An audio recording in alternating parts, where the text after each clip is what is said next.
Hello student, आज हम बात करेंगे बहुसंस्कृतिवाद, मल्टी कल्चरिज्म।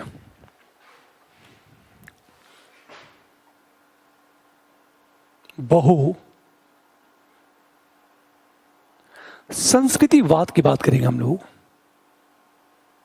हम इसे कहते हैं मल्टी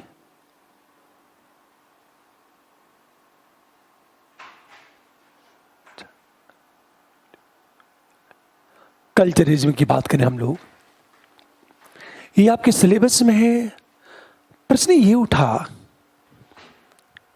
कि मल्टी कल्चरिज्म का अर्थ क्या है, बहु संस्कृतिवाद का अर्थ क्या है। यदि इसके अर्थ की बात करें तो इसका समान अर्थ होता है कि सभी संस्कृतियों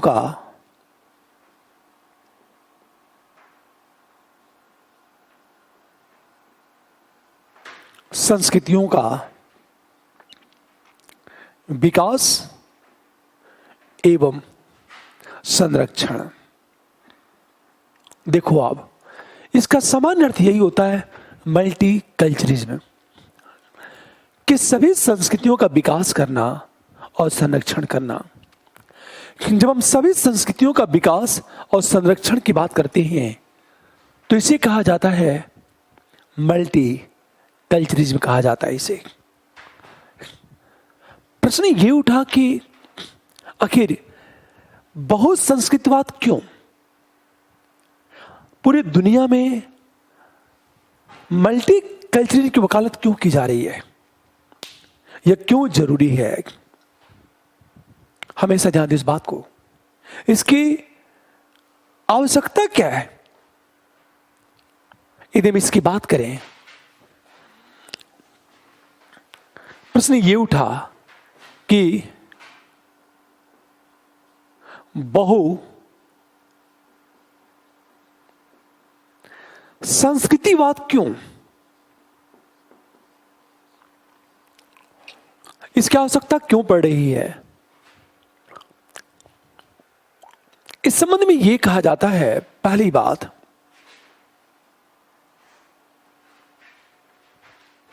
कि ये जो बहुसंस्कृतिवाद है, संस्कृतियों की विविधता है, मानव के सामने अनेक विकल्प प्रस्तुत करती है। हमेशा ध्यान दें इस बात को। प्रश्न ये उठा कि आखिर दुनिया के अधिकांश देश सभी संस्कृतियों के संरक्षण की बात क्यों कर रहे हैं, अर्थात मल्टी कल्चरिज्म की बात क्यों की जा रही है। इसके पीछे रीजन क्या है कि बहुसंस्कृतिवाद या संस्कृतियों की विविधता मानव के सामने अनेक विकल्प प्रस्तुत करती हैं। जैसे मानव जाति के सामने अनेक अवसर मिलता है। मतलब सिंपल चीज है, बहुसंस्कृतिवाद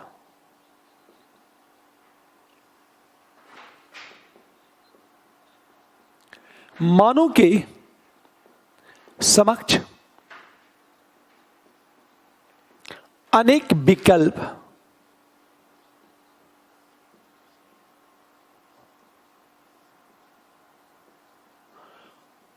प्रस्तुत करती हैं, जिससे मानव जात के समक्ष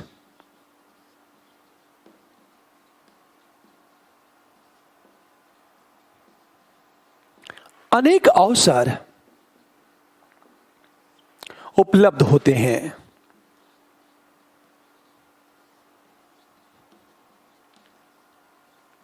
हमेशा ध्यान दें इस बात को।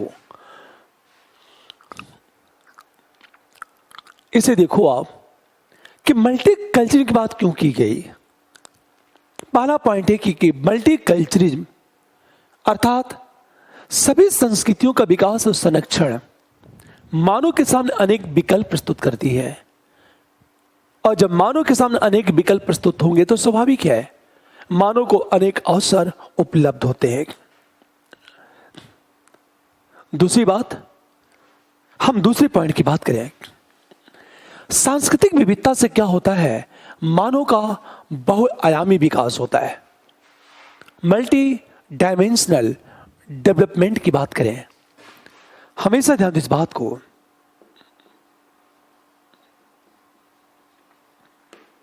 सांस्कृतिक विविधता से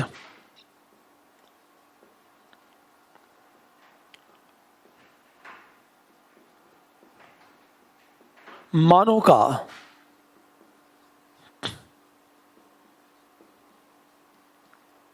बहुआयामी विकास होता है।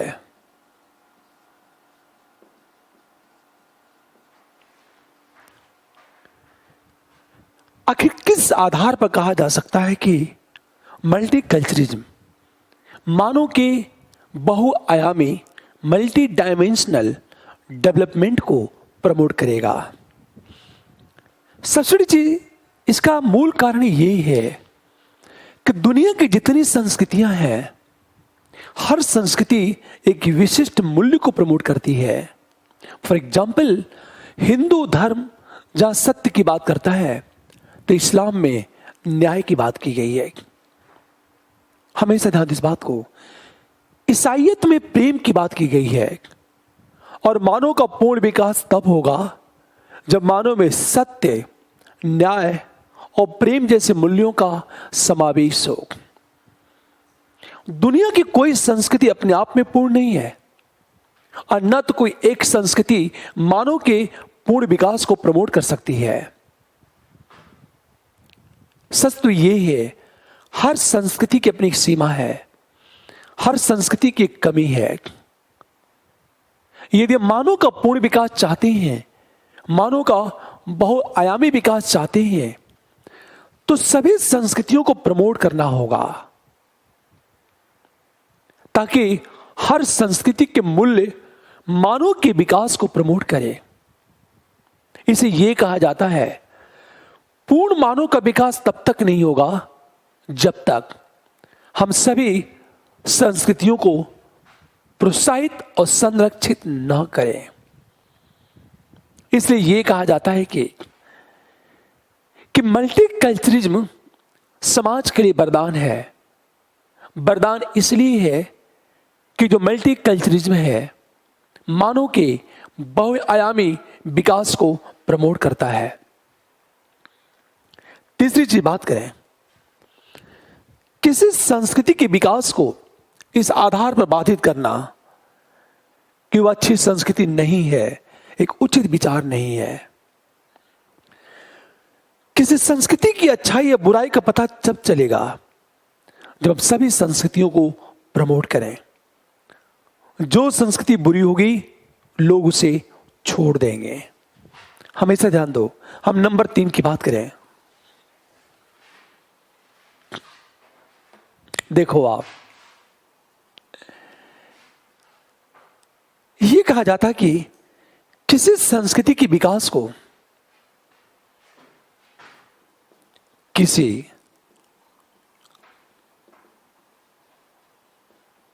संस्कृति के विकास को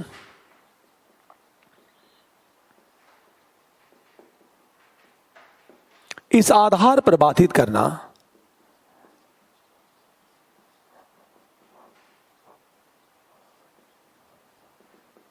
कि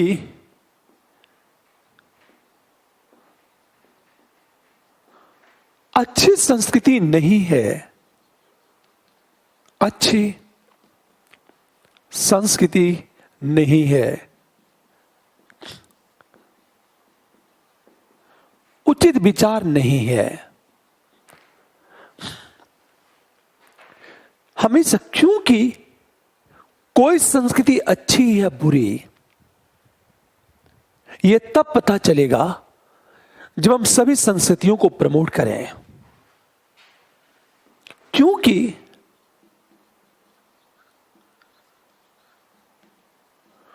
कोई संस्कृति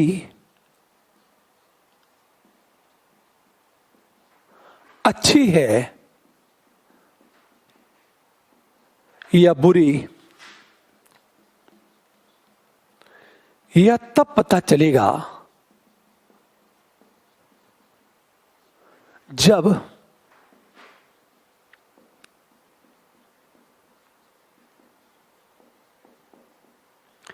सभी संस्कृतियों को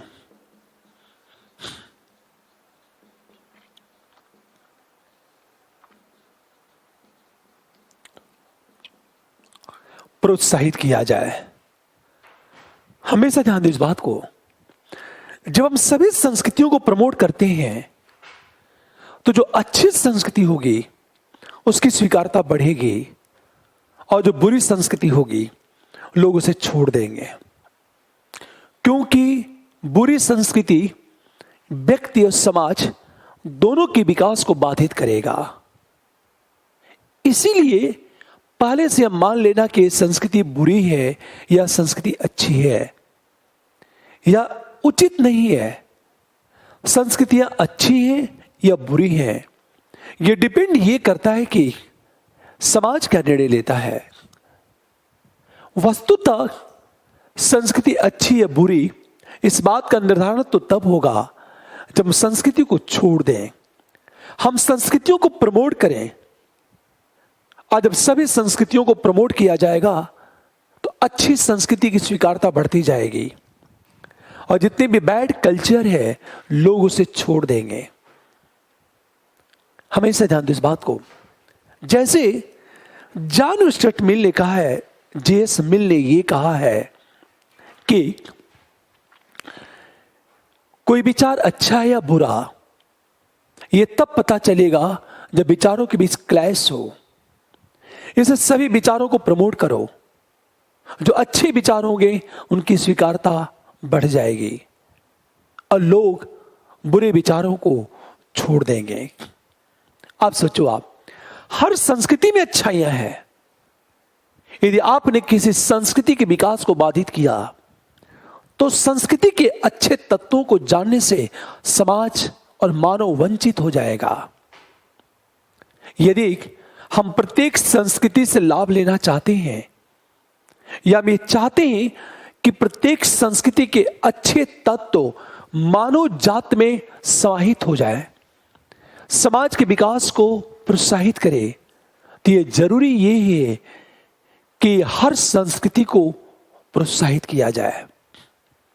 यह आवश्यक है कि हम संस्कृति को प्रमोट करें। अब सोचो, आप नंबर 4 की बात करें।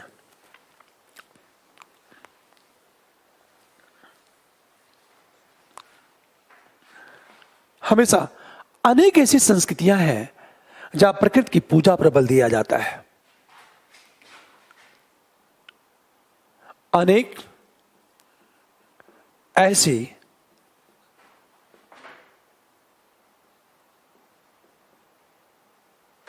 हैं जहां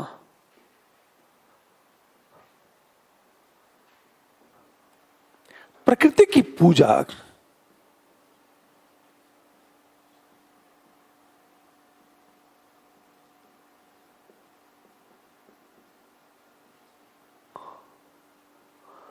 प्रकृति की पूजा पर बल दिया जाता है।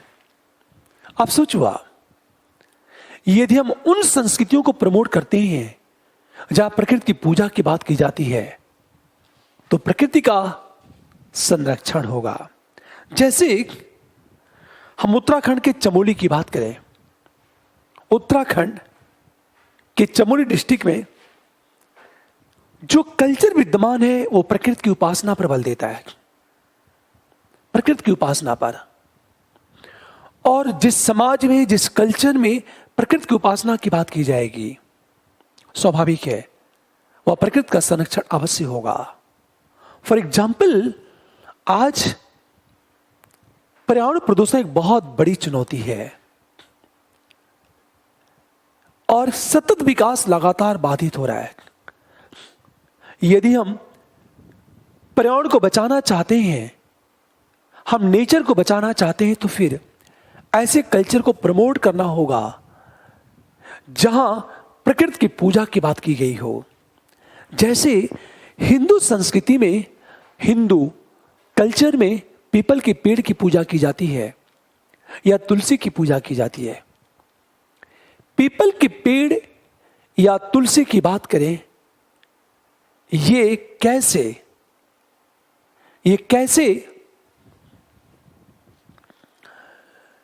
प्रकृति के संरक्षण को प्रमोट करते हैं।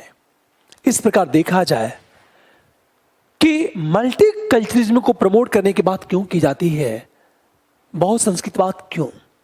पहला पॉइंट, ये हमेशा ये मानव के सामने अनेक विकल्प प्रस्तुत करती है, अनेक विकल्प, और मानव के सामने अनेक अवसर उपलब्ध होते हैं।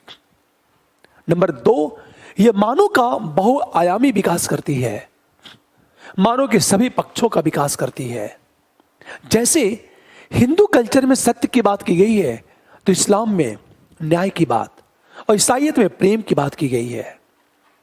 यदि हिंदू, इस्लाम और ईसाईयत हम संस्कृति को प्रमोट करें तो मानव के अंदर सत्य, प्रेम, मूल्य और न्याय का विकास होगा और मानव एक पूर्ण मानव बनता चला जाएगा।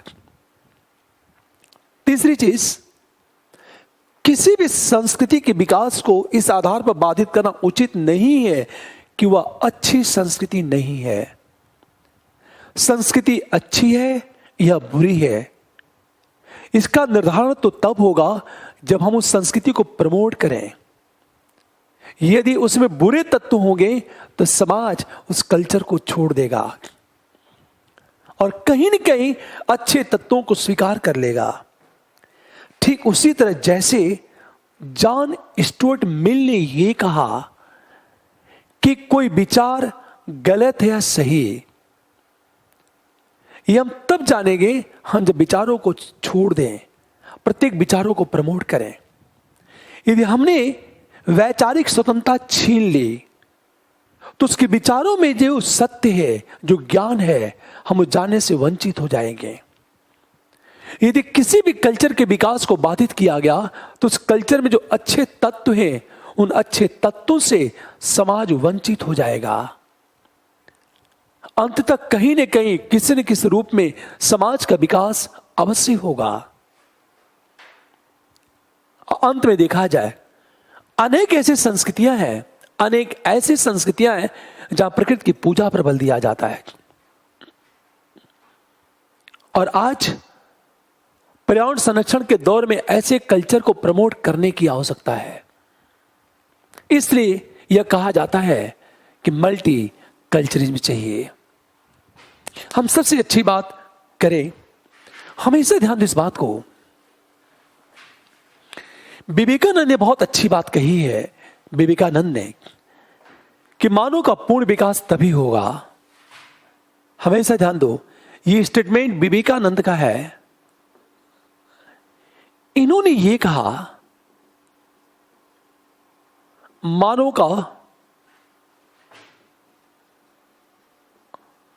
पूर्ण विकास तभी होगा जब मानव का भौतिक, आध्यात्मिक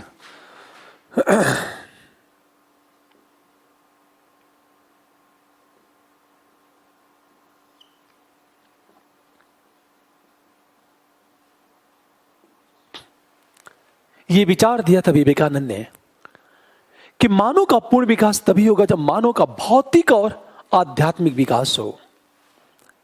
अब इन्होंने क्या कहा, पूरब हमेशा हम ये कहें, ये जो पूरब है यह अध्यात्म पर बल देता है, और जो आपका पश्चिम है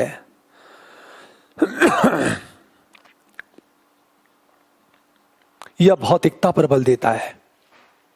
हमेशा ध्यान दें इस बात को। विवेकानंद ने यह कहा कि मानव का पूर्ण विकास तभी होगा जब मानव का भौतिक और आध्यात्मिक विकास हो। यह पूरब अध्यात्म पर बल देता है और पश्चिम भौतिकता पर बल देता है।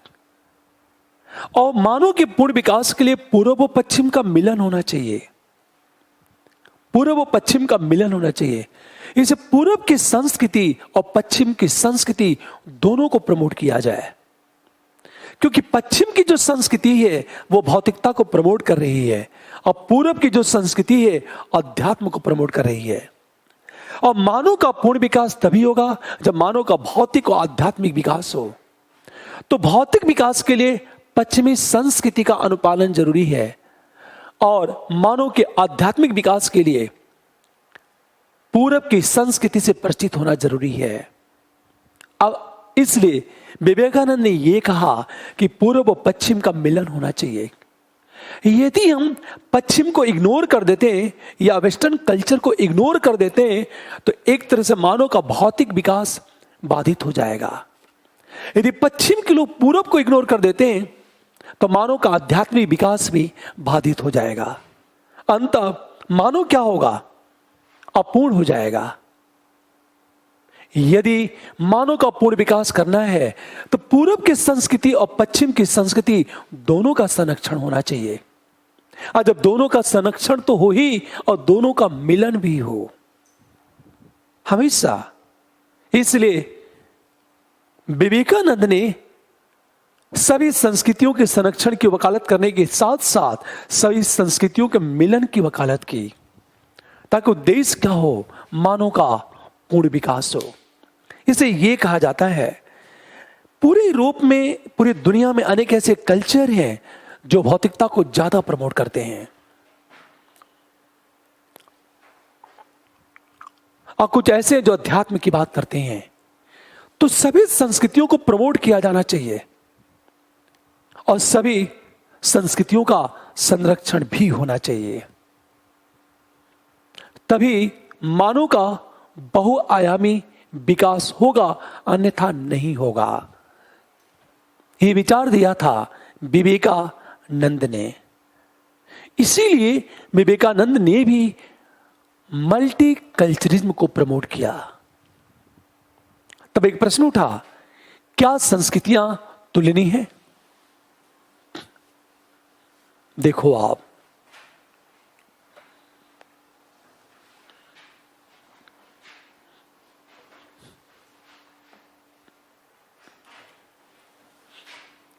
एक प्रश्न ये उठा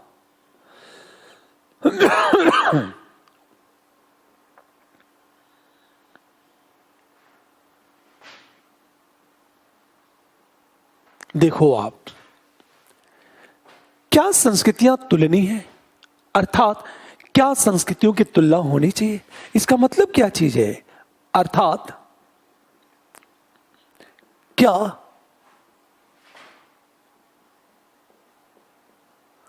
संस्कृतियों की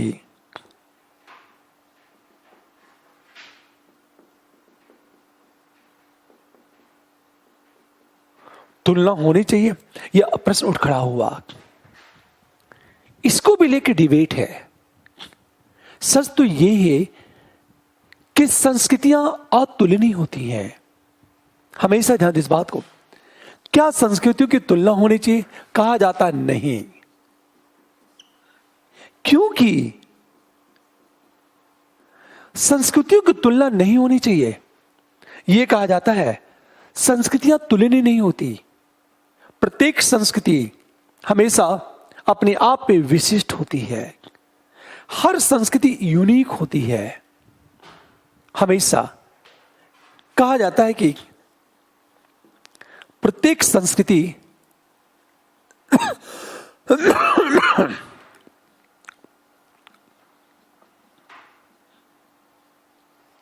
विशिष्ट होने के साथ अद्वितीय होती है।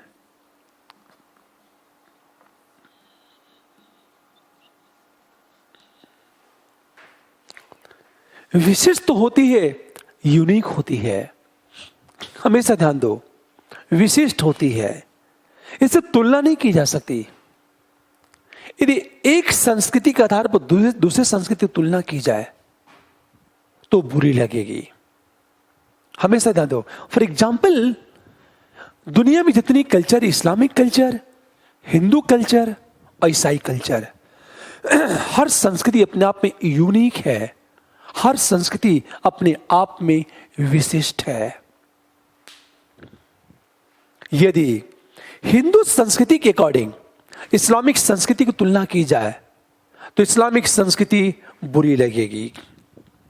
जैसे हम बात करें, हम मूर्ति पूजा की बात करते हैं, इस्लामिक कल्चर कहता है कि मूर्ति पूजा गलत है, और हिंदू संस्कृति के अकॉर्डिंग मूर्ति पूजा सही मानी जाती है। इस्लामिक कल्चर के अकॉर्डिंग देखा जाए तो हिंदू कल्चर बुरा है, और हिंदू कल्चर के अकॉर्डिंग इस्लामिक संस्कृति बुरी होती है। हम दूसरी चीज, हम गांव शहर की बात करें, सारी कल्चर के अकॉर्डिंग ग्रामीण कल्चर बुरा है, और ग्रामीण संस्कृति के अकॉर्डिंग सारी संस्कृति को लोग बुरा मानते हैं। फॉर एग्जाम्पल, गांव में आज भी घूंघट प्रथा है। शहर के लोग कहते हैं कि घूंघट प्रथा एक रूढ़िवादी कंजर्वेटिव सोसाइटी का लक्षण है हमेशा। इसलिए शहर के लोग कहते हैं कि ग्रामीण जो कल्चर है वो अत्यधिक पिछड़ा हुआ है, वो व्यक्ति समाज दोनों के विकास को बाधित करेगा। इसलिए सारी संस्कृति के अनुसार ग्रामीण संस्कृति बुरी है।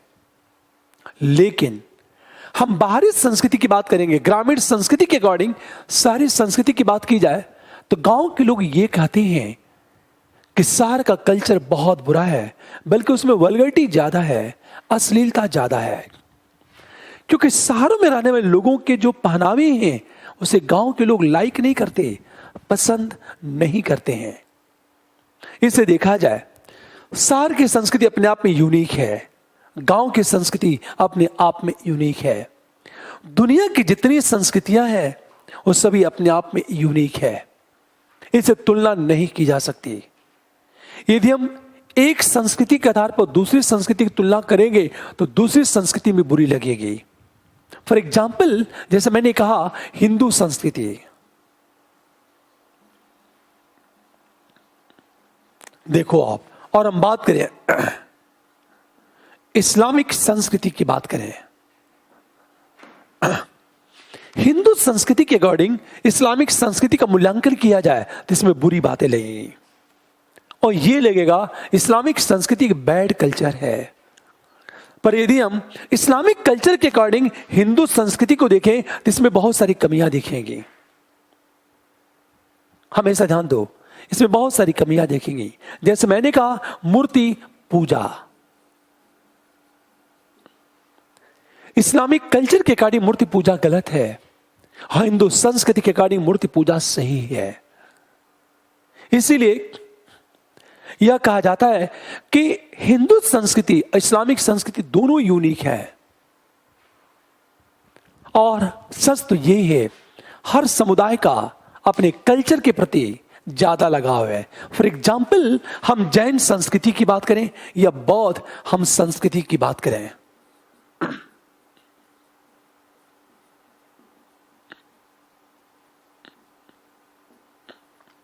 पूरी बात ध्यान देने इस बात को, चाहे हमारा बौद्ध संस्कृति हो चाहे जैन संस्कृति हो, दोनों को देखो आप। जैन संस्कृति और बौद्ध संस्कृति में अहिंसा परमो धर्म की बात की गई है, इसलिए हिंसा को ये गलत मानते हैं। अब दोनों के अकॉर्डिंग इस्लामिक संस्कृति और हिंदू संस्कृति बुरी है, क्योंकि इस्लाम और हिंदू दोनों कल्चर में कहीं न कहीं पशु बलि या कुर्बानी की प्रथा है। इस्लाम कुर्बानी की बात करता है और हिंदू संस्कृति में बलि प्रथा है, और दोनों हिंसा का एक रूप है। इसीलिए देखा जाए कि जैन और बौद्ध संस्कृति के अकॉर्डिंग ये देखा जाए ये दोनों संस्कृतियां बुरी हैं। इससे यह कहा जा सकता है कि तुलना नहीं की जानी चाहिए। इस्लाम को मानने वाले लोग अपने कल्चर को सबसे बेस्ट मानते हैं, या जैन समुदाय के लोग भी जैन कल्चर को सबसे बेहतरीन मानते हैं। सच तो ये है कि व्यक्ति का विकास जिस कल्चर में होता है, जिस संस्कृति में होता है, उस कल्चर के साथ उसका भावनात्मक लगाव होता है। जैसे एक सबसे अच्छा एग्जाम्पल लूं, आप राजस्थान के हो और मान लिया जाए आप दाल बाटी चूरमा आपको बहुत पसंद आएगा। देखो आप, दाल बाटी चूरमा आपको बहुत पसंद आएगा, और हमेशा ध्यान दो, आप साउथ इंडिया में जाओगे तो वहां का जो भोजन आपको अच्छा नहीं लगेगा, लेकिन साउथ इंडिया के लोगों को अपना भोजन अच्छा लगता है। वेस्ट बंगाल, बिहार में पैदा होने वाले व्यक्ति को जब तक चावल न मिले, चावल खाने को न मिले, तब तक उसे मेंटल सेटिस्फेक्शन नहीं मिलेगा, उसे मानसिक संतुष्टि नहीं मिलेगी। अब सोचो, तो वेस्ट बंगाल और बिहार में चावल कल्चर का महत्वपूर्ण पार्ट है ये। इसलिए यह कहा जा सकता है कि संस्कृतियों की तुलना नहीं की जा सकती, संस्कृतियां अतुलनीय होती हैं। तब प्रश्न ये उठा, क्या उदारवादी व्यवस्था में संस्कृतियों का संरक्षण संभव है? देखो आप, क्या उदारवादी व्यवस्था में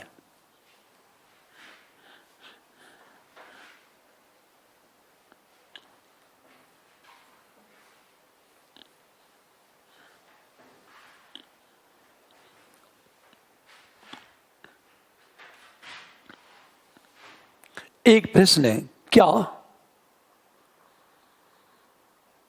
उदारवादी व्यवस्था में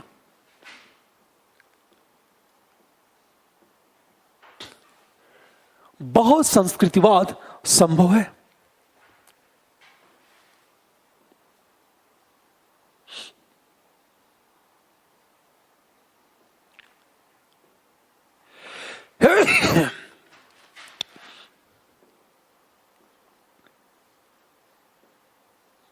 देखो आप, हमने कहा पूरा यूरोप एक लिबरल सिस्टम है। यूरोप में, हम इंडिया की बात करें, इंडिया में उदारवादी व्यवस्था है। प्रश्न ये उठा, क्या उदारवादी व्यवस्था में बहुत संस्कृतिवाद संभव है या नहीं है? सच तो ये है, ये कहा जा सकता है नहीं। क्यों नहीं? कारण क्या है, मैं इसे समझाता चलता हूं, आप लिखते चलना। ध्यान सुनो इस बात को। आखिर उदारवादी व्यवस्था में बहुत संस्कृतिवाद संभव नहीं है। क्यों नहीं है? कारण क्या है कि जो उदारवादी व्यवस्था होती है वो लोकतांत्रिक व्यवस्था होती है।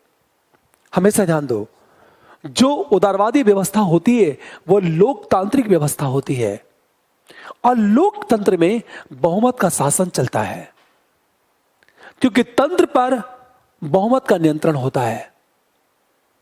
इसका मतलब यह है कि हम ये बात करें कि जैसे देखो आप, पूरी बात ध्यान देना, जब उदारवादी व्यवस्था की बात करते हैं तो उदारवादी व्यवस्था एक लोकतांत्रिक व्यवस्था होती है।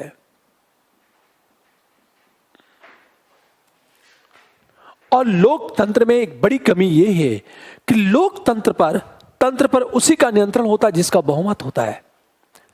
जिस दल का बहुमत होगा वह दल तंत्र पर नियंत्रण स्थापित करके पूरे सिस्टम को ऑपरेट करता है, संचालित करता है वो। लेकिन यदि उदारवादी व्यवस्था एक लोकतांत्रिक व्यवस्था है और तंत्र पर बहुमत का शासन होता तो स्वाभाविक है, बहुमत का शासन होने का मतलब यह है कि बहुमत की संस्कृति का शासन।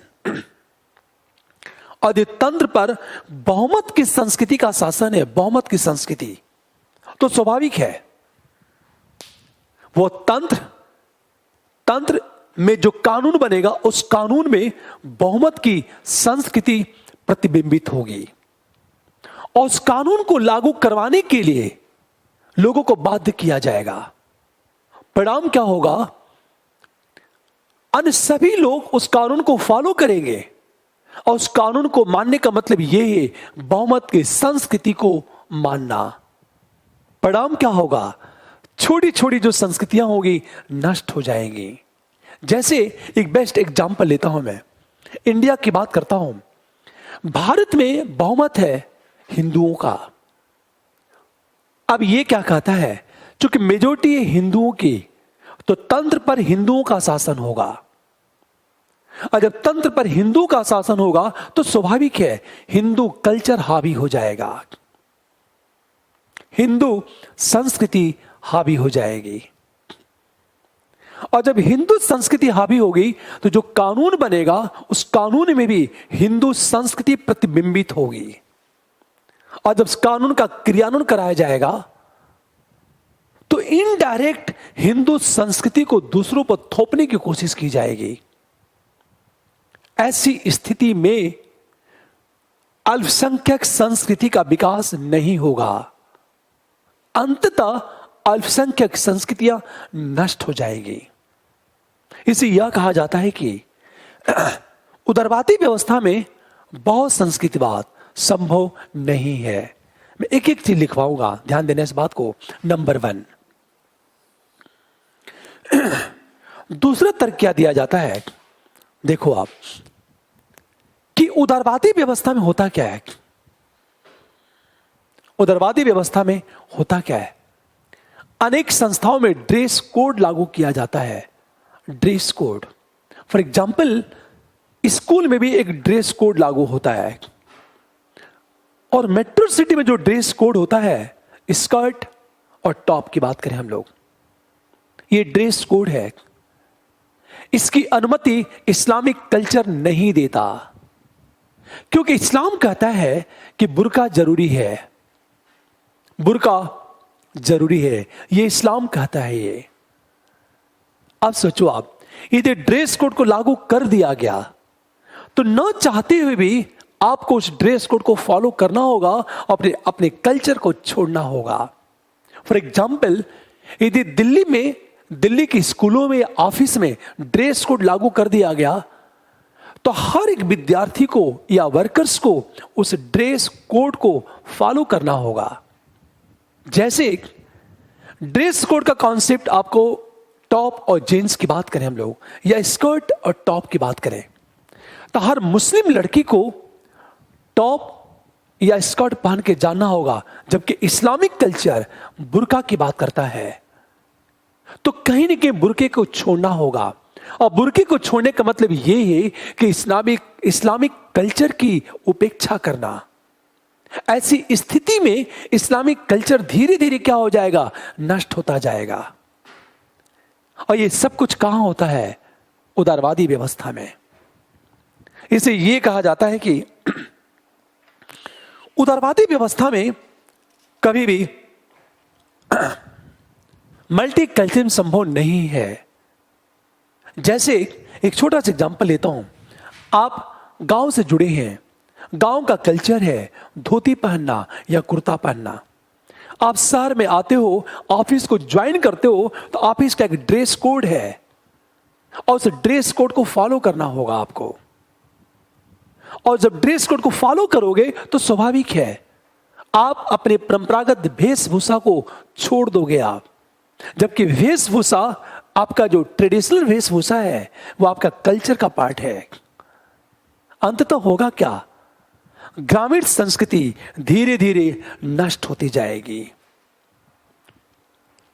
इसीलिए यह कहा जाता है कि उदारवादी व्यवस्था में मल्टीकल्चरलिज्म संभव नहीं है। तीसरी चीज, उदारवादी व्यवस्था कानूनी समानता की बात तो करता है और कानूनी समानता पर बल दिया जाता है। और कानूनी समानता के लिए कॉमन सिविल कोड की बात की जाती है।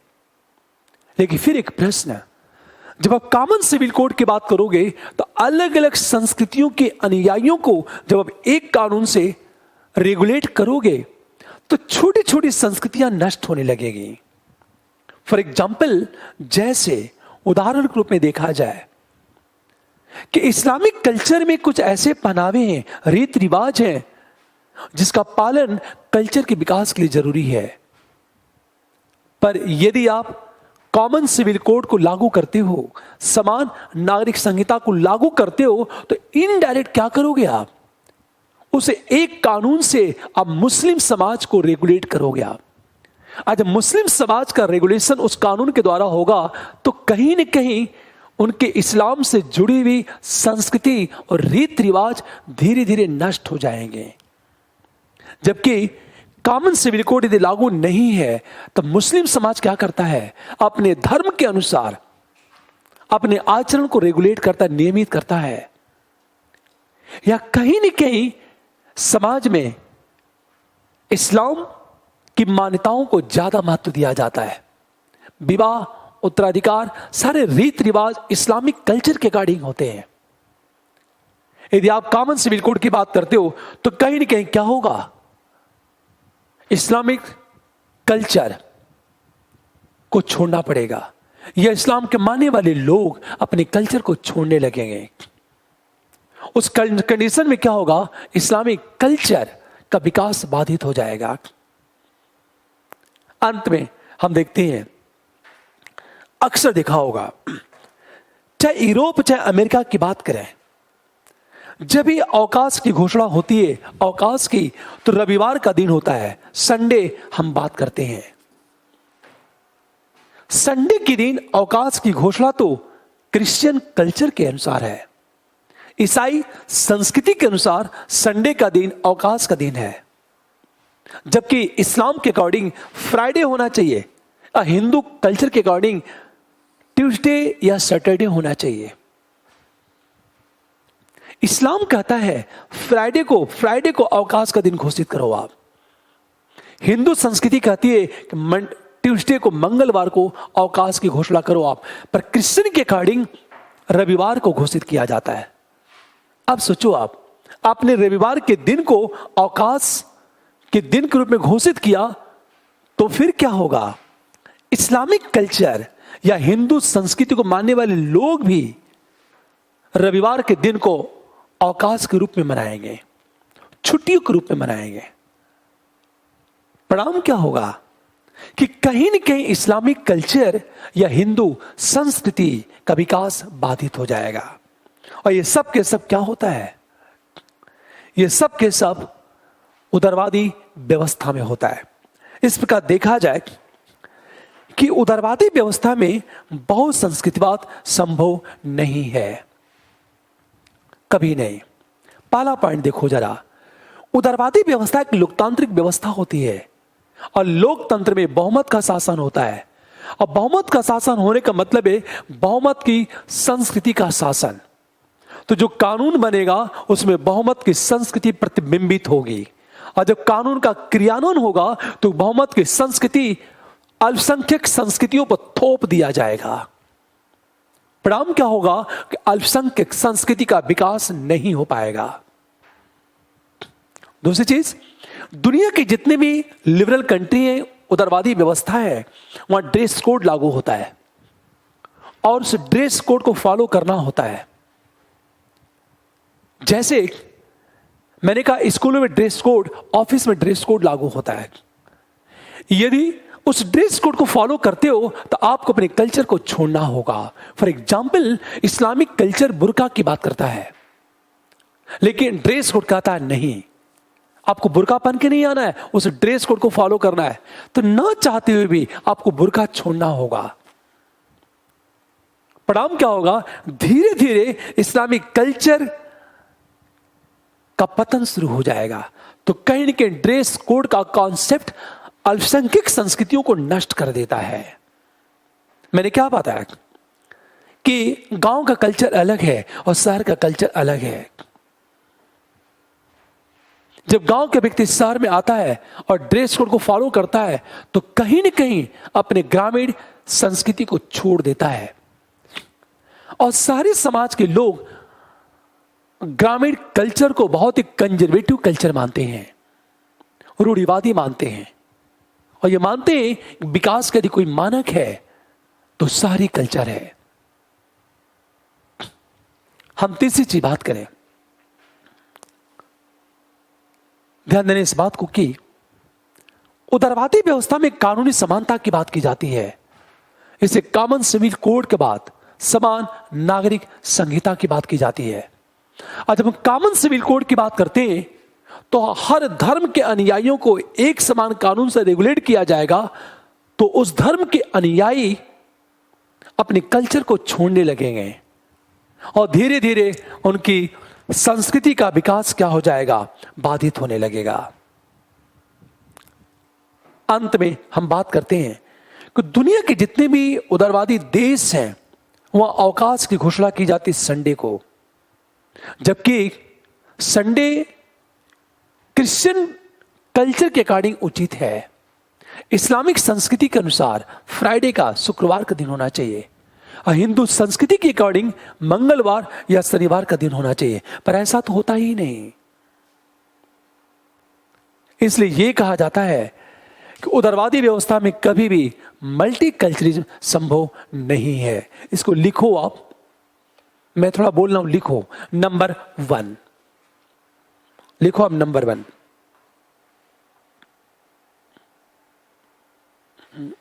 लिखो आप नंबर 1, उदारवादी व्यवस्था, उदारवादी व्यवस्था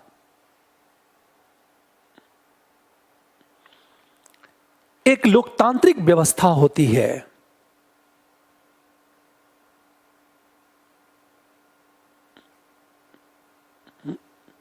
जहां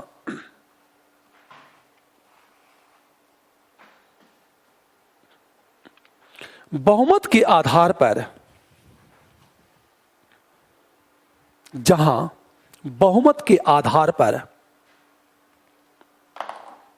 निर्णय लिया जाता है।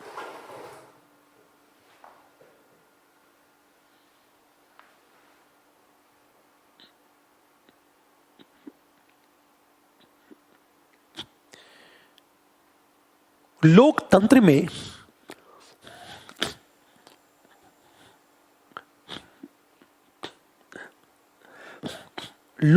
में बहुमत के आधार पर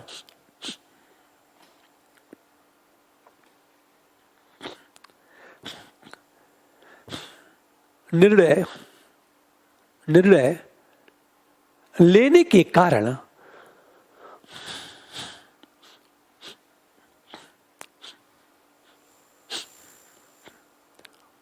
कानून में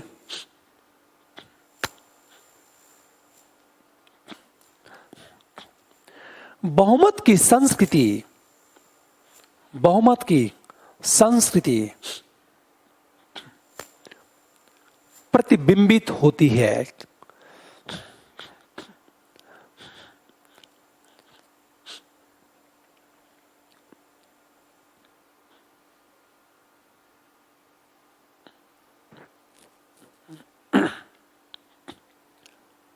कानून के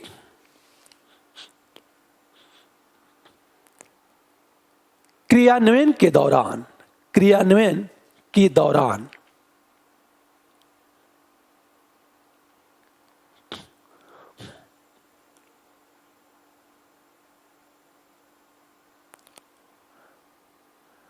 बहुमत की संस्कृति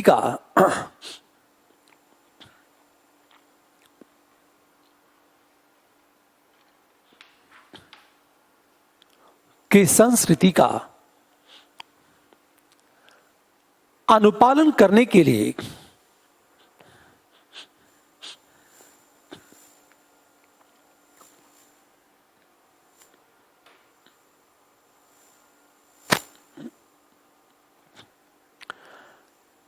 अल्पसंख्यक संस्कृति के समुदाय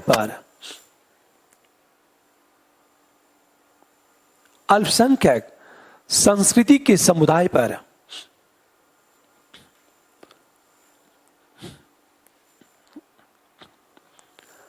अप्रत्यक्ष रूप से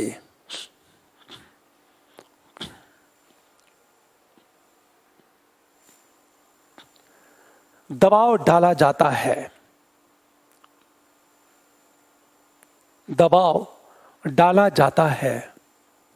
नंबर 2,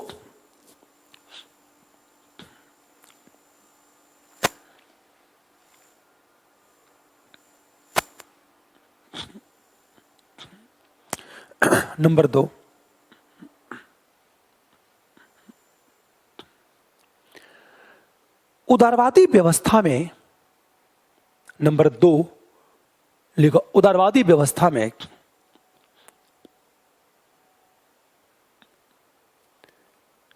अनेक संस्थाओं में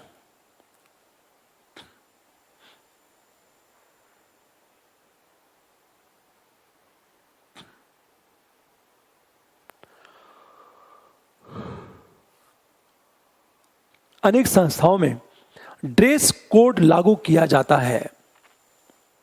ड्रेस कोड लागू किया जाता है,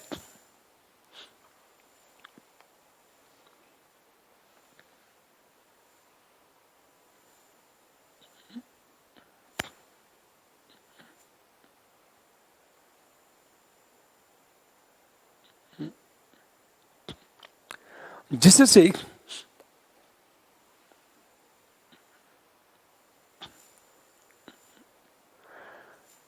अन्य संस्कृतियों के लोग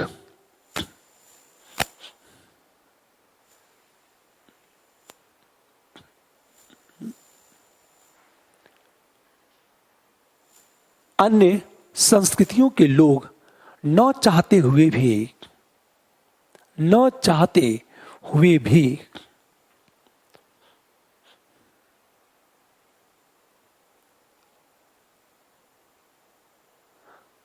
ड्रेस कोड का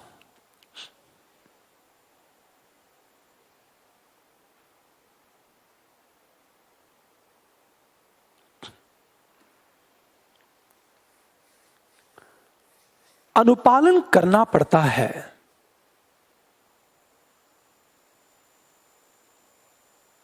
ड्रेस कोड का अनुपालन करते हैं, अनुपालन करते हैं। जैसे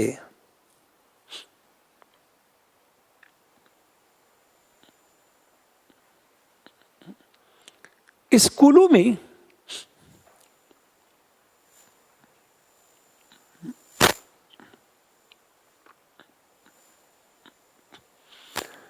जिस ड्रेस कोड को लागू किया जाता है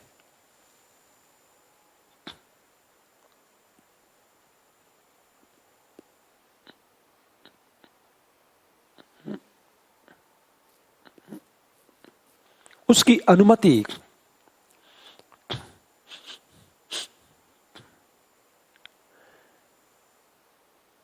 इस्लामिक संस्कृति नहीं देती।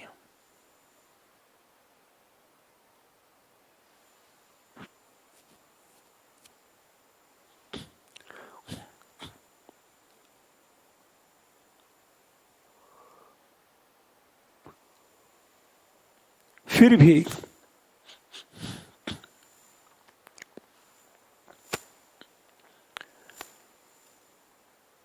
मुस्लिम समुदाय के बच्चों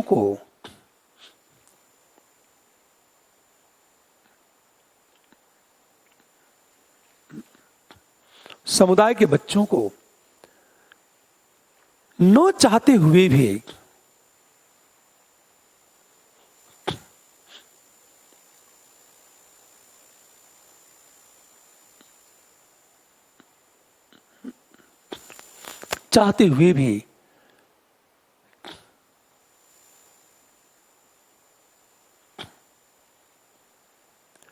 स्कूली शिक्षा पाने के लिए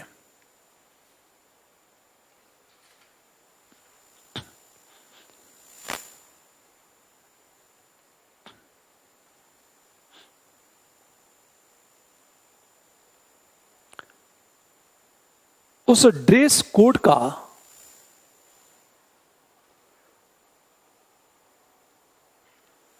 अनुपालन करते हैं।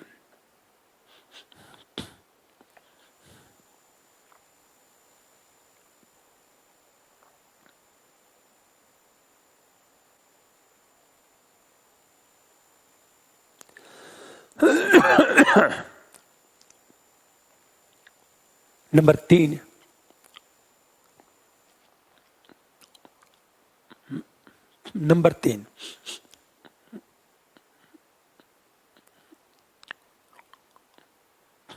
3, उदारवादी व्यवस्था में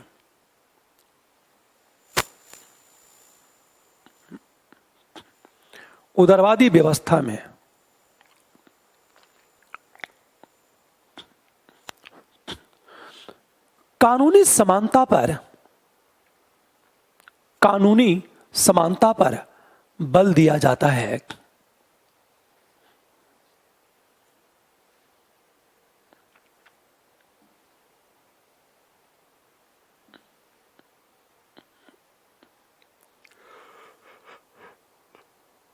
और कानूनी समानता के लिए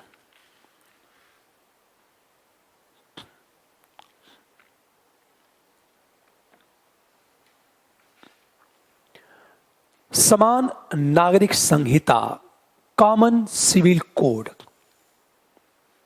समान नागरिक संहिता पर बल दिया जाता है।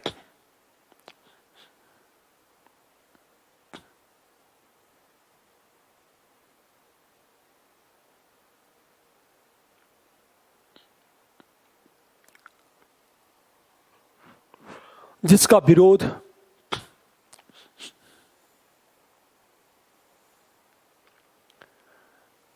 विरोध मुस्लिम समुदाय द्वारा किया जाता है।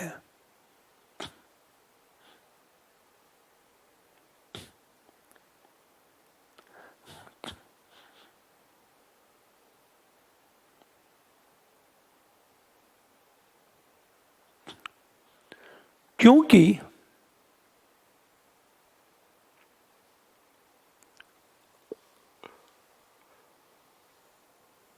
समान नागरिक संहिता से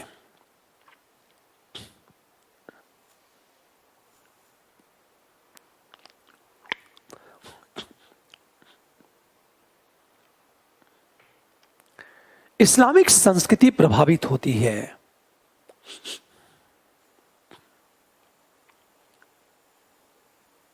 इस्लामिक संस्कृति प्रभावित होती है।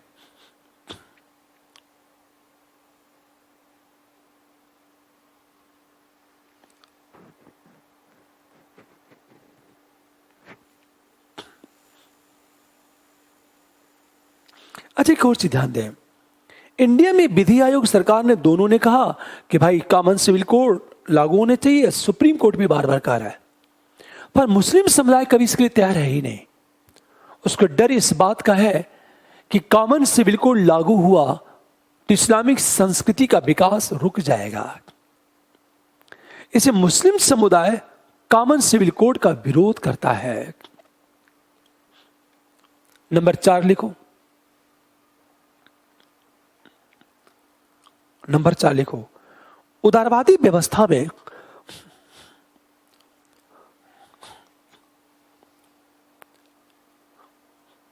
अवकाश की घोषणा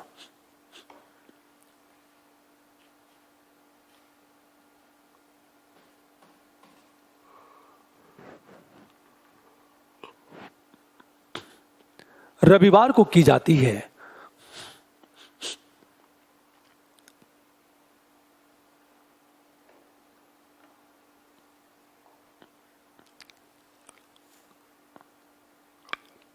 जबकि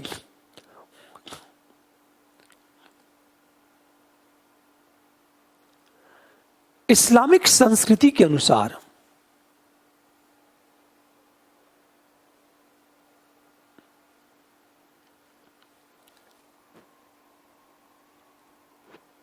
शुक्रवार का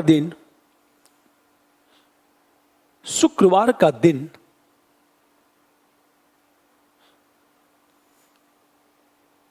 पवित्र है।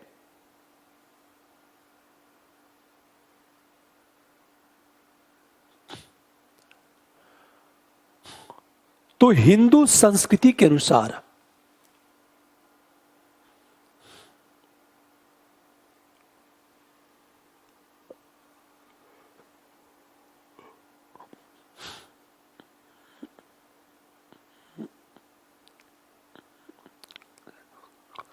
मंगलवार का दिन पवित्र है।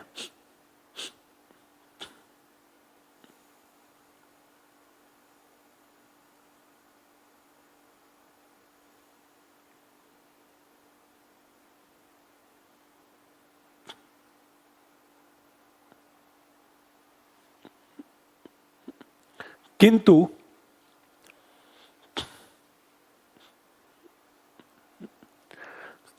रविवार को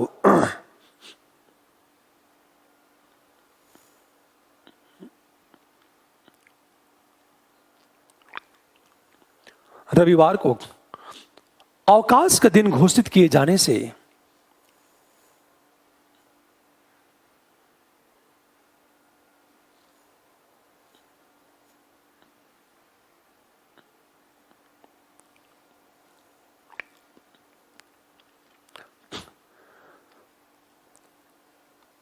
अन्य संस्कृतियों के लोग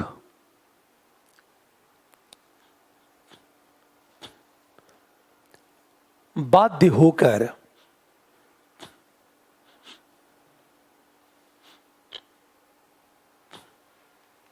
रविवार के दिन को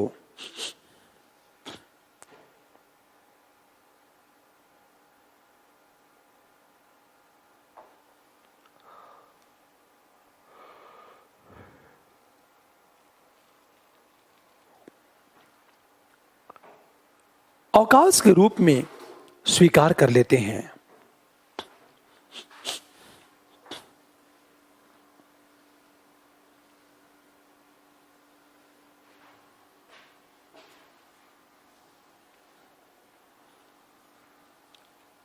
अब देखो आप, एक प्रश्न उठा कि क्या शहरीकरण बहुत संस्कृतिवाद के लिए घातक है? क्या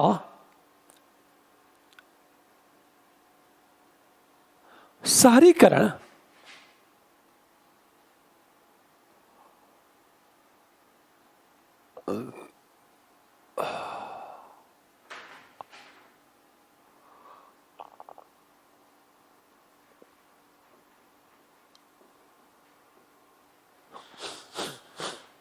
देखो आप, क्या शहरों का विस्तार मल्टीकल्चरलिज्म के लिए घातक है या नहीं है? अब यह कहा गया था कि शहरीकरण बहुत संस्कृतिवाद के लिए घातक है। यह कहा गया था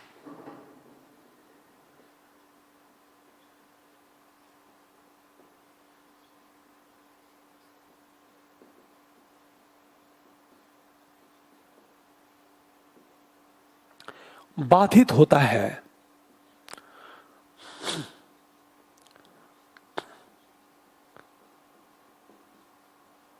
आखिर हम किस आधार पर कह सकते हैं कि बाधित होगा? हम किस आधार पर कह सकते हैं?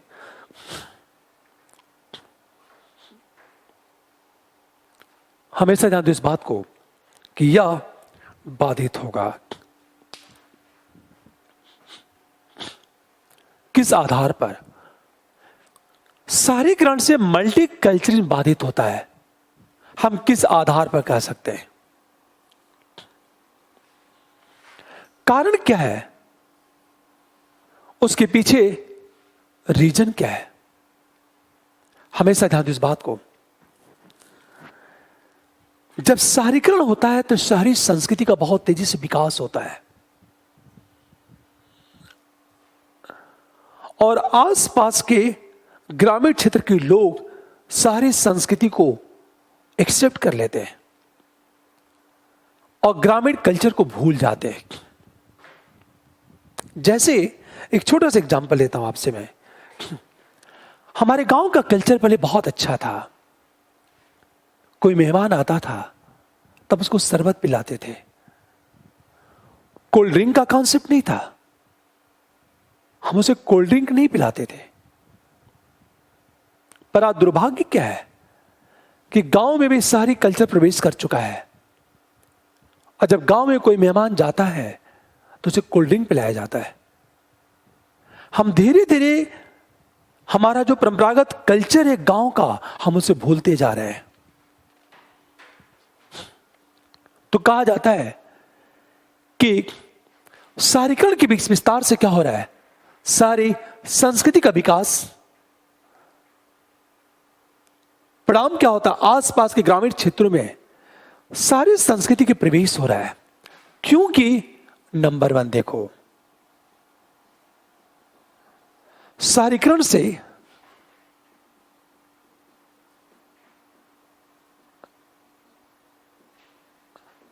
सारी संस्कृति का विस्तार,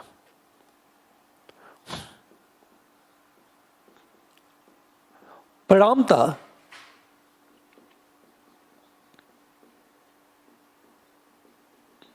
ग्रामीण क्षेत्रों में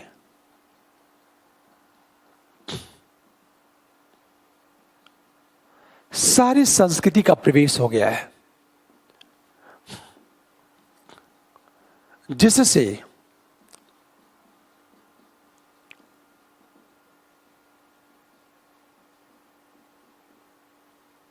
ग्रामीण संस्कृति बाधित होने लगी है। देखो आप, जैसे जैसे शहरीकरण बढ़ रहा है, सारी संस्कृति का विस्तार बहुत तेजी से हो रहा है। परिणाम क्या हो रहा है कि गांव में भी शहरी कल्चर प्रवेश कर चुका है। हमारी ग्रामीण जो संस्कृति है वो बाधित होने लगी है।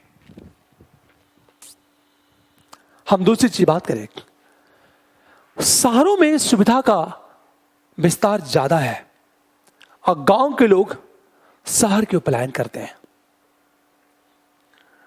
परिणाम क्या होता है? नंबर 2 की बात करें हम लोग,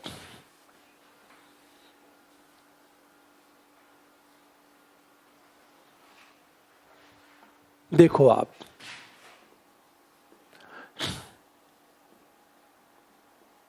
शहरों में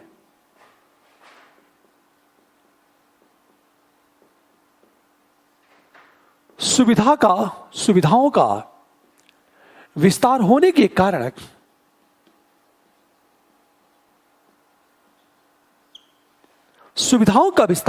कारण गांव से शहर की ओर पलायन होने लगा है।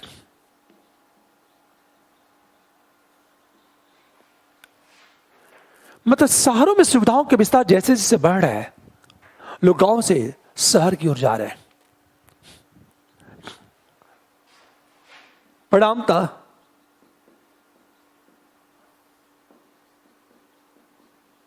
ग्रामीण संस्कृति की उपेक्षा,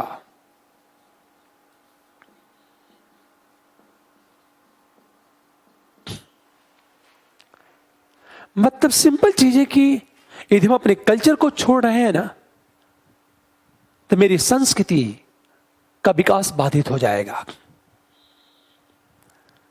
और आज हो क्या रहा है, शहरों में जिस तरह की सुविधाएं हैं, लोग शहर की ओर जा रहे हैं। और जैसे जैसे लोग शहर की ओर जाएंगे ना, लोग अपने ग्रामीण कल्चर को छोड़ देंगे। गांव की वेशभूषा, पहनावा, फॉर एग्जाम्पल, गांव में रहने वाली महिला साड़ी पहनती है, जब शहर में आती है तो फिर टॉप और जींस पहनने लगती है। गांव में टॉप और जींस की अनुमति नहीं है, साड़ी एक कल्चर है। वही महिला जब शहर में आती तो टॉप और जींस पहनने लगती है। इसका मतलब क्या चीज है? अपने कल्चर को उसने छोड़ दिया। कई बार अपने कल्चर के प्रति नकारात्मक सोच पैदा होने लगती है। हम तीसरी चीज बात करें, कई बार क्या होता है, शहरी संस्कृति को एक सभ्य संस्कृति के रूप में प्रचारित करने के कारण, तीसरा पॉइंट देखो जरा, मीडिया कर क्या रही है। मीडिया देखो, नंबर 3,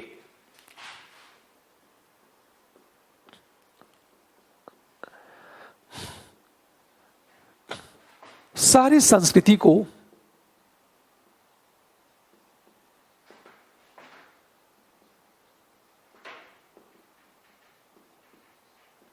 रूप में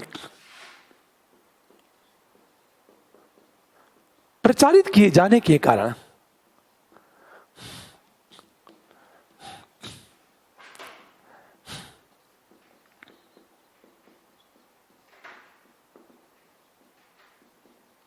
ग्रामीण संस्कृति से जुड़े लोग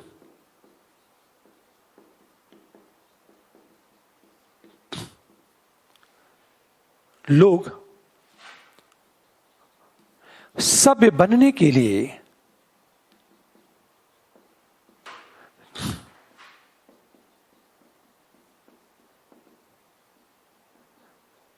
सारी संस्कृति की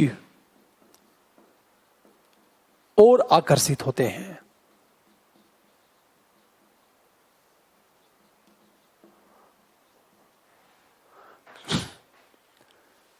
और ग्रामीण संस्कृति को छोड़ देते हैं।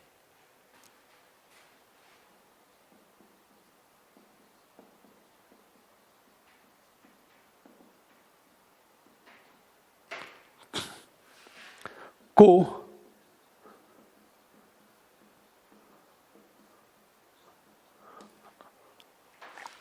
इसे ध्यान से समझो इस बात को। जो सारी संस्कृति है, हम सारी संस्कृति को हमेशा सब इस संस्कृति के रूप में प्रचारित किए जाते हैं। और मीडिया करती क्या है? कल्चर को हमेशा अर्बन कल्चर के रूप में देखती है कि जो अर्बन कल्चर है, जो सारी संस्कृति है, बहुत ही कल्चर्ड कल्चर है। उसे एक आदर्श संस्कृति के रूप में महिमा मंडित किया जाता है। परिणाम क्या होता है? गांव का हर एक व्यक्ति स्वयं को सभ्य बनाना चाहता है, और स्वयं को सभ्य बनाने के लिए वह क्या करता है? सारी संस्कृति को एडॉप्ट कर लेता है। मतलब शहर के खान पान और रहन सहन को स्वीकार कर लेता है और धीरे धीरे अपने कल्चर को छोड़ देता है। इसे सबसे बेस्ट एग्जांपल देखो आप।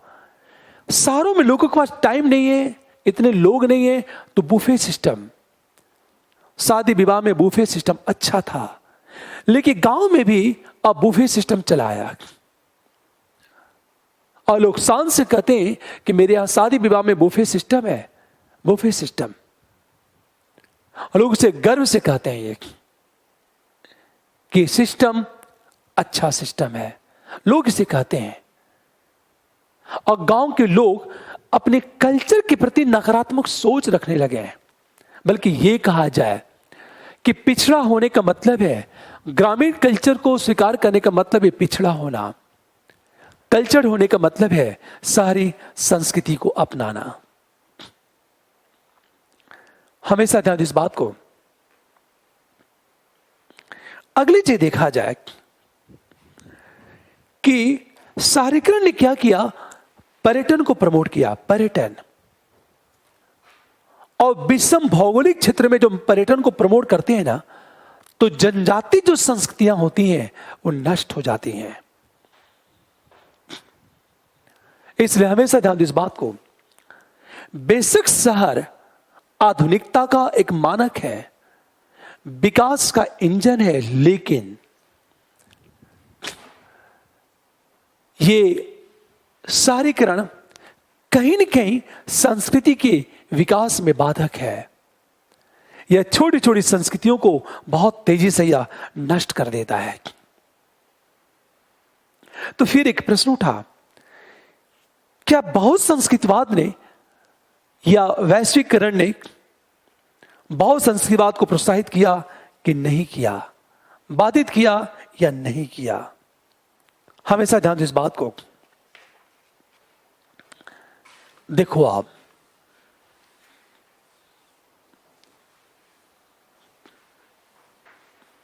प्रश्न ये उठा, क्या वैश्वीकरण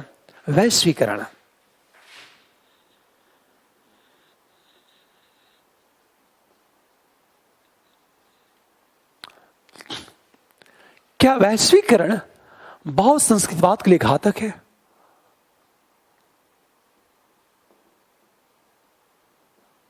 संस्कृतिवाद के लिए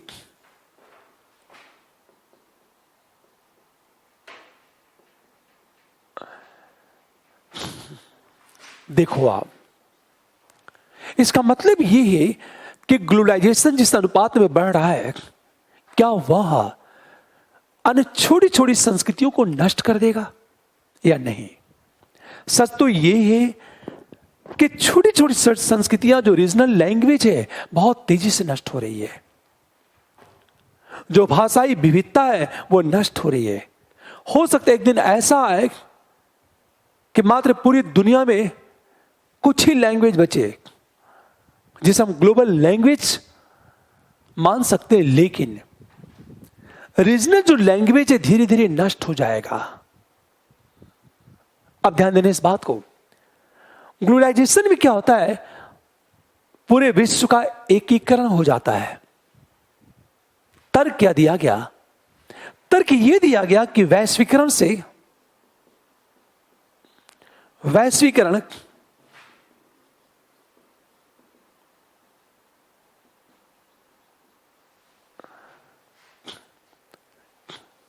बहुत संस्कृतवाद के लिए घातक है।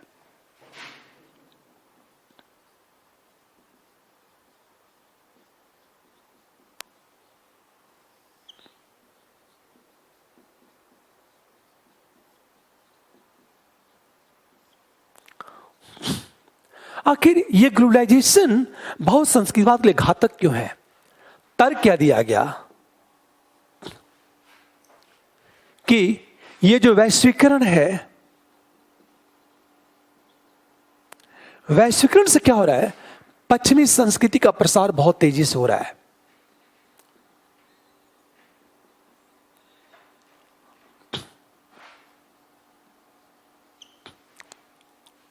तीव्र गति से।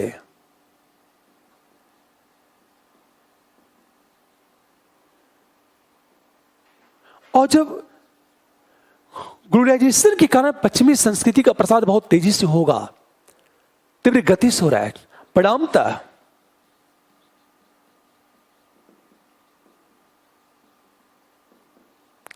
छोटी छोटी जो संस्कृतियां हैं नष्ट होने लगी हैं।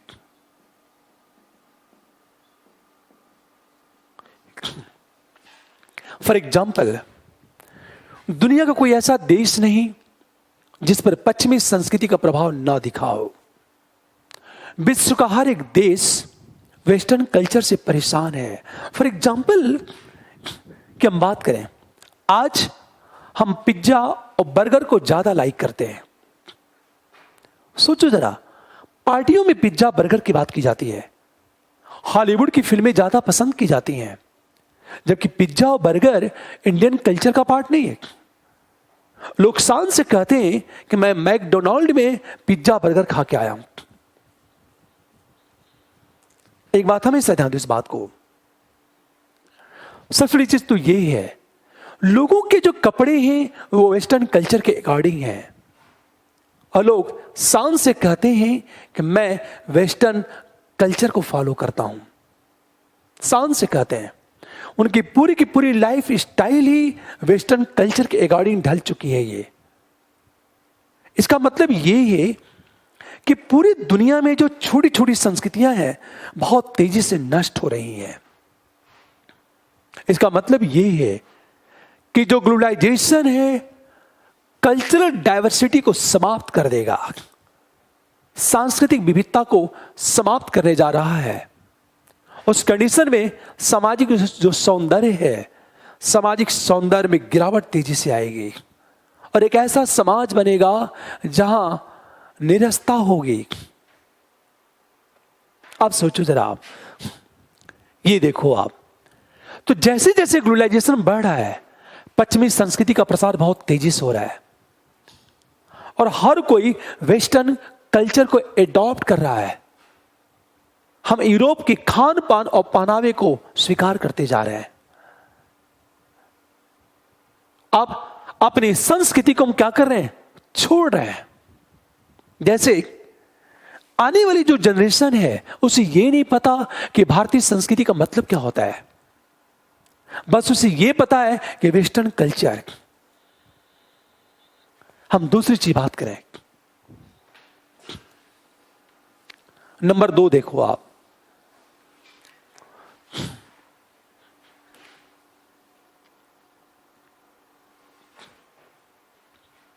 ये जो मल्टी हम कल्चरिज्म की बात करें, वैश्वीकरण ने क्या किया?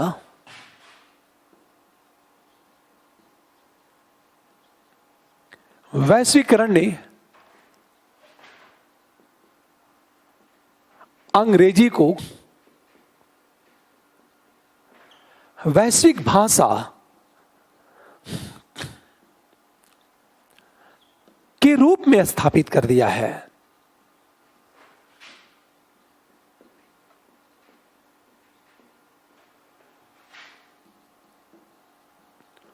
रोजगार के अवसर भी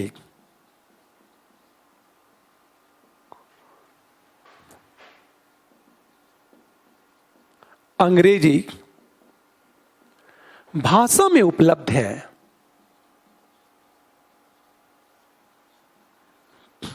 अतः अन्य सभी लोग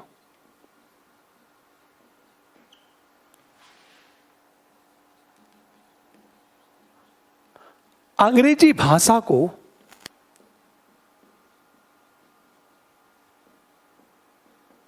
महत्व देने लगे हैं और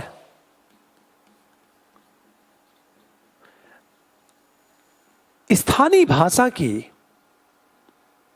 उपेक्षा होने लगी है।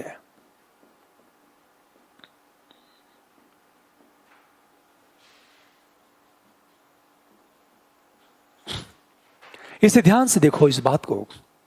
हमारा जो ग्लोबलाइजेशन है, इसने किया क्या, इंग्लिश को एक ग्लोबल लैंग्वेज बना दिया है।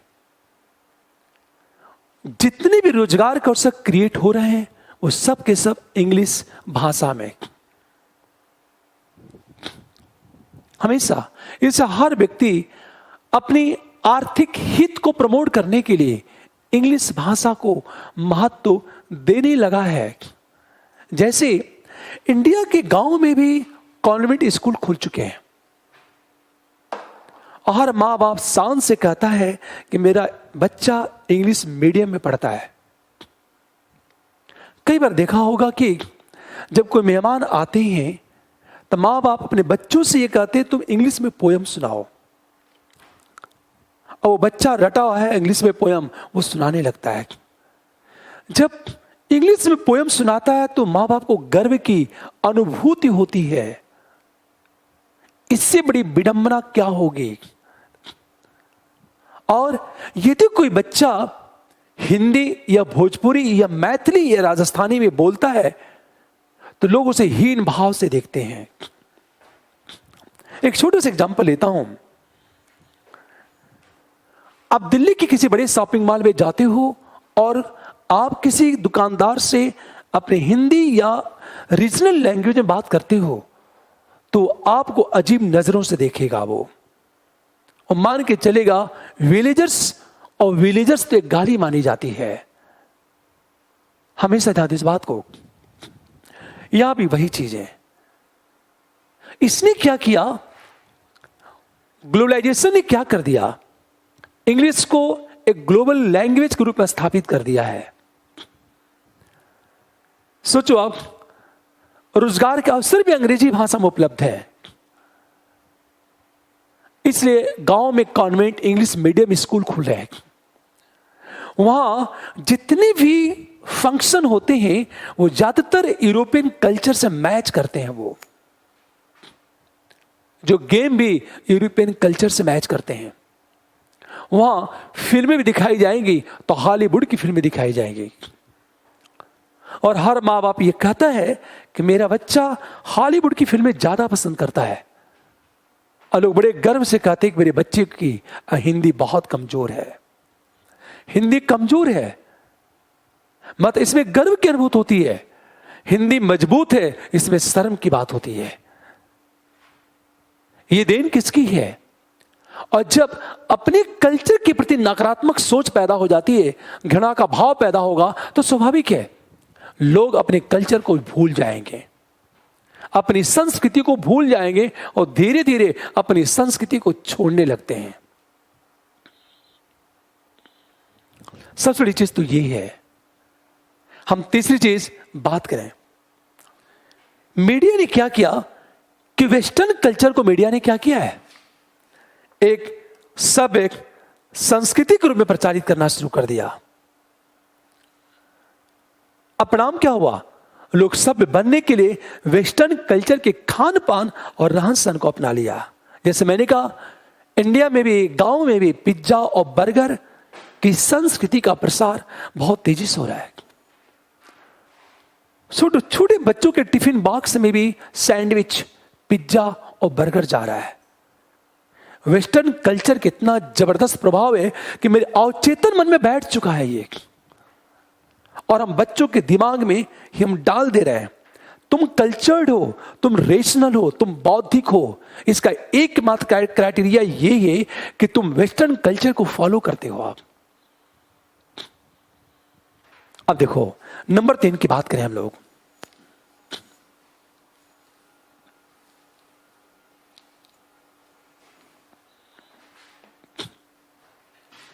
नंबर 3, वैश्वीकरण के नाम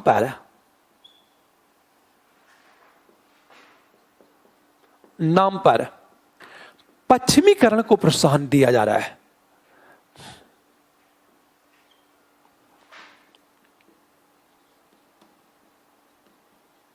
प्रोत्साहन मिल रहा है और मीडिया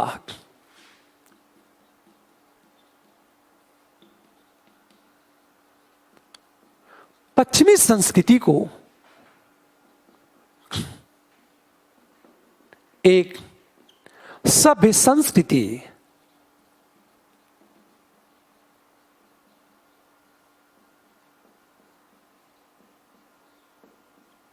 के रूप में प्रचारित कर रही है,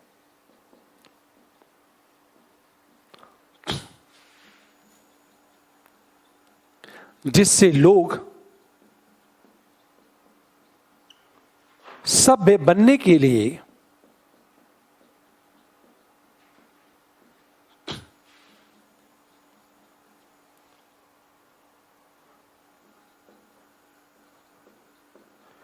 पश्चिमी संस्कृति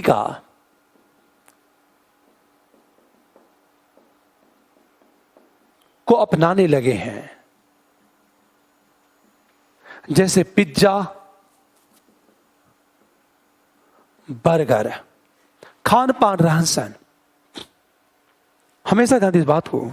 तीसरा पॉइंट देखो जरा, मीडिया ने क्या किया, वेस्टर्न कल्चर को एक सभ्य संस्कृति, एक डेवलप कल्चर के रूप में प्रचारित करने लगी है।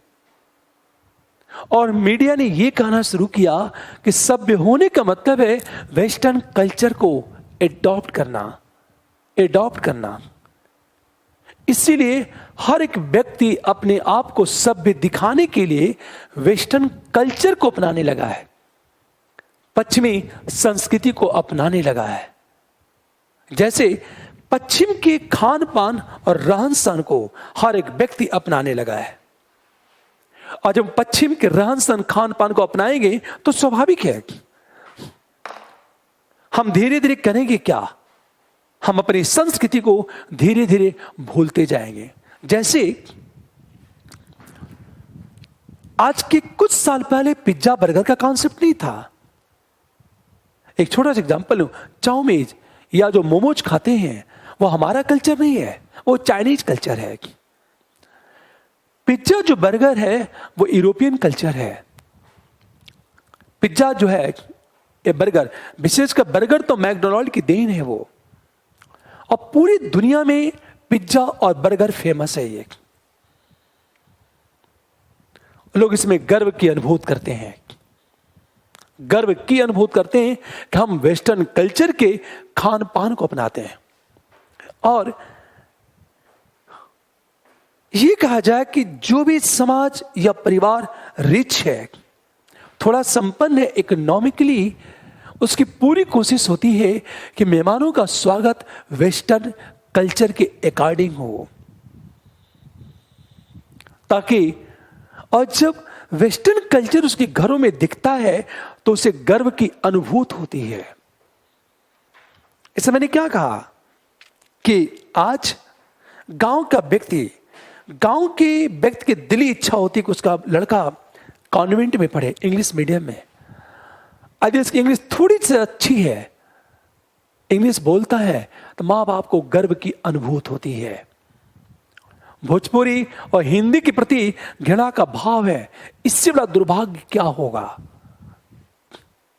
एक तरफ हम कहते हैं कि सभी संस्कृतियों का विकास होना चाहिए, किंतु ग्लोबलाइजेशन ने क्या कर दिया कि जितनी भी छोटी छोटी संस्कृतियां थी, जो रीजनल लैंग्वेज है उसे समाप्त कर रहा है। अगले कुछ वर्षों बाद हो सकता है कि पूरी दुनिया में भाषाई विविधता न रहे, पूरी दुनिया वेस्टर्न कल्चर से इतना प्रभावित हो कि हमारी बोल भी और चाल भी इंग्लिश में, हमारा रहन सहन भी अंग्रेजों जैसा हो जाए। और इससे बड़ा दुर्भाग्य क्या होगा कि पश्चिमी वेशभूषा पहनने में लोगों को गर्व की अनुभूति होती है, न कि शर्म। जबकि संस्कृति के संरक्षण के लिए प्रत्येक व्यक्ति के अंदर अपने कल्चर के प्रति गर्व की अनुभूति होनी चाहिए। गर्व के कि बेशक मुझे भोजपुरी आती है, मेरा ये खान पान है, और हर जगह अपने कल्चर को प्रमोट करना चाहिए। पर दुर्भाग्य क्या है, अपने कल्चर के प्रति लोगों के अंदर हीनता का भाव पैदा हो चुका है। अगली चीज हम बात करें धर्मनिरपेक्ष राष्ट्र और बहु संस्कृति वाद की बात करें हम लोग।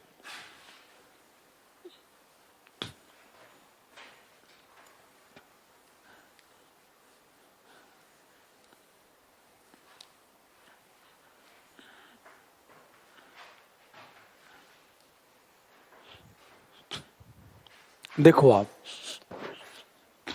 धर्मनिरपेक्ष राष्ट्र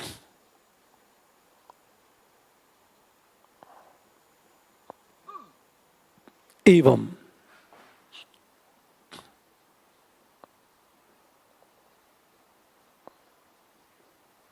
हम बहु संस्कृतिवाद की बात करें, क्या धर्मनिरपेक्ष राष्ट्र में बहु संस्कृतिवाद संभव है? नहीं है।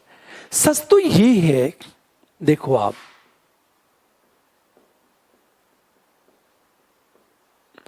धर्मनिरपेक्ष राष्ट्र में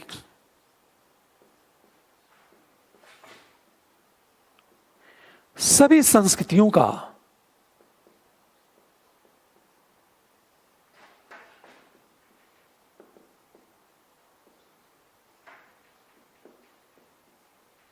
संरक्षण होता है, क्योंकि आखिर एक सेकुलर नेशन में सभी संस्कृतियों का संरक्षण होता है, ये कैसे कहा जा सकता? इसके पीछे पहला पॉइंट ये है कि धर्मनिरपेक्ष राष्ट्र में फर्स्ट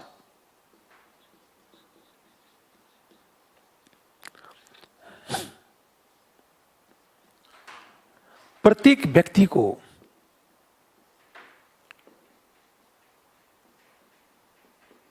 अपने अंतःकरण के अनुसार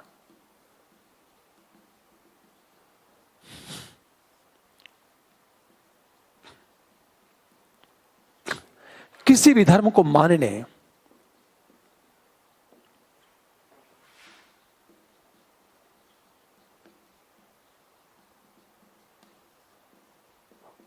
और उसके अनुसार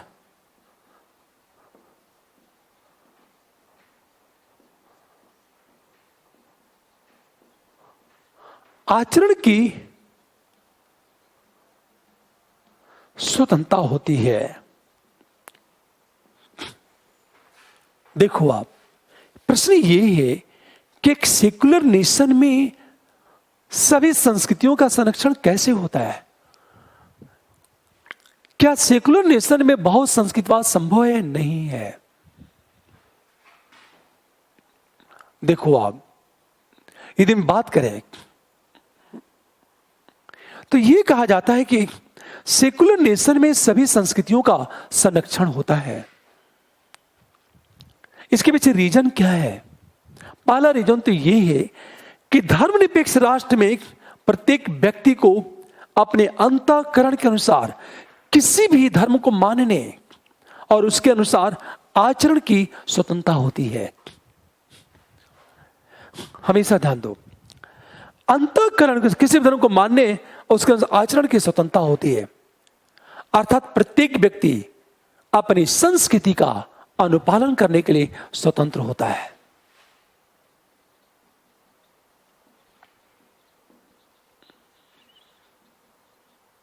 व्यक्ति अपनी संस्कृति के अनुसार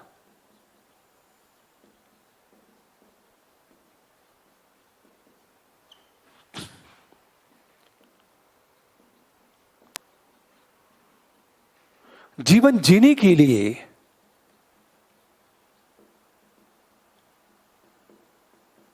स्वतंत्र होता है हमेशा।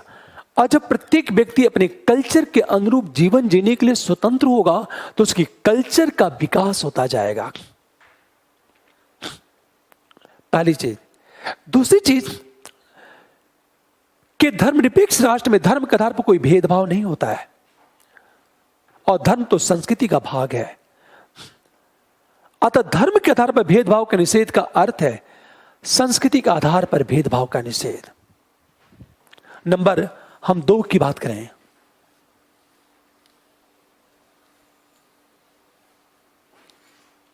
देखो आप, नंबर 2,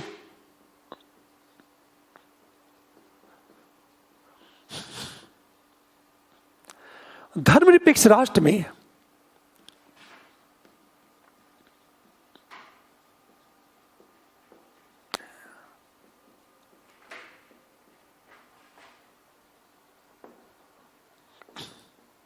धर्म के आधार पर भेदभाव नहीं होता है, चूंकि धर्म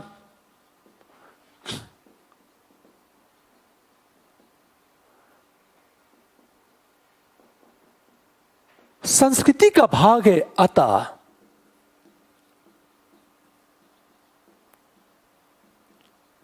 धर्म के आधार पर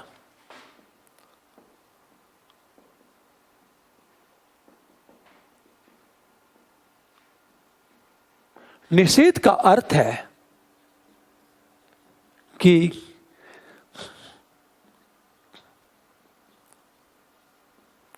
संस्कृति के आधार पर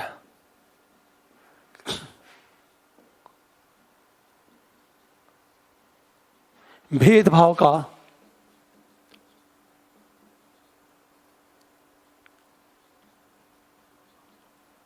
निषेध होना। हमेशा ध्यान दें इस बात को, ऐसी स्थिति में सभी संस्कृतियों का संरक्षण होता है।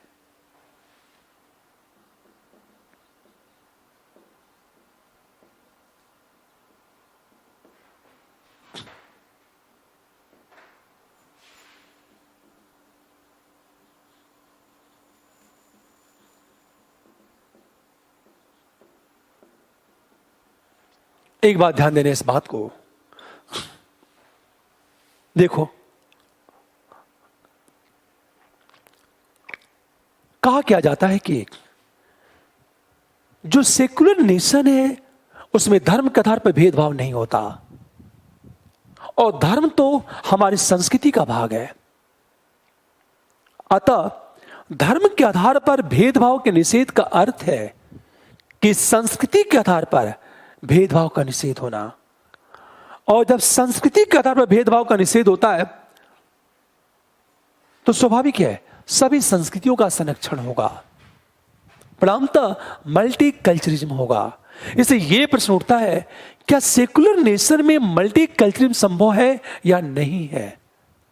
सत्य तो ये एक सेकुलर नेशन में ही बहुत संस्कृतिवाद संभव है। पर भारतीय दृष्टिकोण से देखा जाए तो भारतीय धर्मनिरपेक्षता सभी धर्मों के साथ समान भाव रखने की बात करता है, और जब हम सभी धर्मों को समान महत्व देंगे तो सभी संस्कृतियों को समान महत्व दिया जाएगा। और सभी संस्कृतियों को समान महत्व देने का मतलब यह है सभी संस्कृतियों का विकास। इसका मतलब यह है, इसे इस तरह देखो आप, हम ये कहें कि देखो आप, हम ये कहें भारतीय धर्मनिरपेक्षता, ये जो भारतीय धर्मनिरपेक्षता है सभी धर्मों के साथ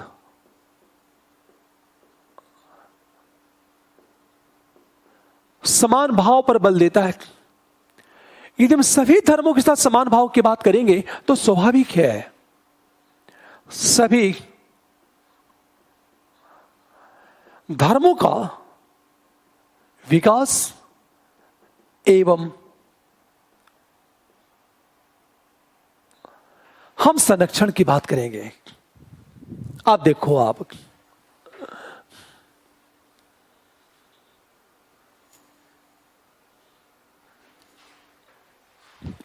यदि सभी धर्मों का संरक्षण और विकास होगा तो फिर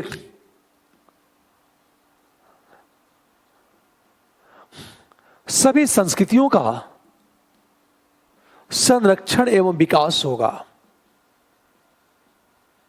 यदि ऐसा हुआ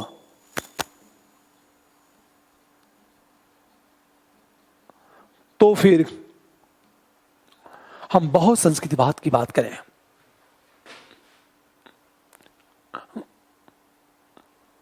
ध्यान देने इस बात को, जो इंडियन सेक्युलरिज्म है यह सभी धर्मों के साथ समान भाव रखने पर बल देता है। और यदि हम सभी धर्मों के साथ समान भाव पर बल देंगे तो सभी धर्मों का विकास होगा और संरक्षण होगा। परिणाम यह होगा कि सभी संस्कृतियों का संरक्षण और विकास होगा। ऐसा हुआ तो बहुत संस्कृतिवाद प्रमोट होगा। इसका मतलब यह है एक सेकुलर नेशन में ही सभी संस्कृतियों का संरक्षण संभव है। तब एक प्रश्न उठा, प्रश्न यह है कि बहुत संस्कृतिवाद एक आदर्श है या एक व्यवहार है। हमेशा ध्यान दो इस बात को, यह आदर्श है या व्यवहार है। अब एक चीज देखें, कारण क्या है?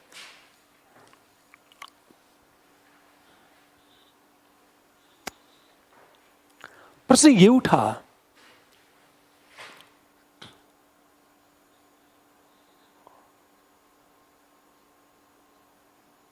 बहुत संस्कृतिवाद आदर्श है या व्यवहार? आखिर ये है क्या ये? अब देखो आप, बहुत संस्कृतिवाद का अर्थ ये है कि सभी संस्कृतियों का संरक्षण और प्रोत्साहन, ये इसका सामान्य अर्थ है कि सभी संस्कृतियों का संरक्षण होगा और प्रोत्साहन होगा। हमेशा ध्यान दो, तो सभी संस्कृतियों का संरक्षण जो प्रोत्साहन की बात करेंगे उसे कहते हैं बहुत संस्कृतिवाद। लेकिन हम ये बात करें, ये कहा जाता है कि आज के युग में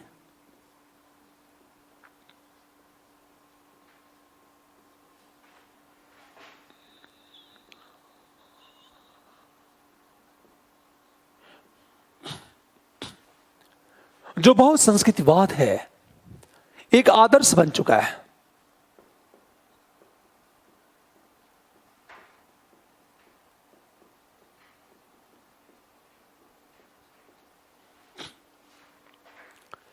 क्यों? ये बातें क्यों उठी? आदर्श का मतलब ऐसा होना चाहिए, व्यवहार का मतलब है ऐसा है। मतलब यह कहा जाता है कि सच तो यह है कि पूर्णतः आदर्श बनता जा रहा है। हम किस आधार पर कह सकते हैं कि जो मल्टीकल्चरलिज्म एक आदर्श है? हम किस आधार पर कह सकते हैं? देखो, उसके पीछे रीजन क्या है? पहला रीजन यह है कि वैश्वीकरण का विस्तार बहुत तेजी से हो रहा है। वैश्वीकरण का विस्तार तेजी से हो रहा है, और जैसे जैसे वैश्वीकरण बढ़ेगा वैसे वैसे पश्चिमी संस्कृति का प्रसार तेजी से होता जाएगा, और अल्पसंख्यक जो संस्कृतियां हैं वो नष्ट होती जाएगी। और आज यही हो रहा है। रीजनल लैंग्वेज लगभग समाप्त होते जा रहे हैं। वैश्वीकरण ने क्या किया? अंग्रेजी को एक ग्लोबल लैंग्वेज के रूप में स्थापित कर दिया, और पूरी दुनिया में जो रोजगार का अवसर क्रिएट हो रहे हैं वो इंग्लिश में हो रहे हैं। ऐसा हर एक व्यक्ति अंग्रेजी सीखने पर ज्यादा बल दे रहा है और अपने रीजनल लैंग्वेज को छोड़ता जा रहा है। स्थिति ये है। दूसरी तरफ हमारा शहरीकरण बहुत तेजी से बढ़ रहा है, और जिस अनुपात में शहरों का विस्तार होगा स्वाभाविक है जो ग्रामीण कल्चर है वो तेजी से नष्ट हो जाएंगे। और तीसरी चीज, आज टूरिज्म की बात की जा रही है, व्हाइट ट्रेड के रूप में टूरिज्म की बात की जा रही है, पर्यटन की बात की जा रही है। और एक तरह से देखा जाए प्रकृति पर्यटन या पर्यावरण पर्यटन की बात की जा रही है। और पर्यावरण पर्यटन के नाम पर जनजातीय क्षेत्रों में बाहरी लोगों का दबाव तेजी से बढ़ रहा है। और जब जनजातीय एरिया में बाहरी लोग जाते हैं तो जनजातीय जो कल्चर है वो नष्ट हो जाता है। तो मल्टी कल्चर संभव है कहां? आदर्श से, क्योंकि नंबर 1, वैश्वीकरण का प्रसार तेजी से है।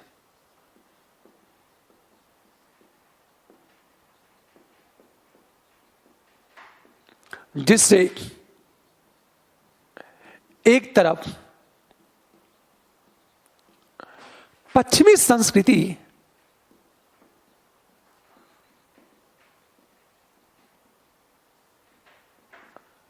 का विस्तार हो रहा है,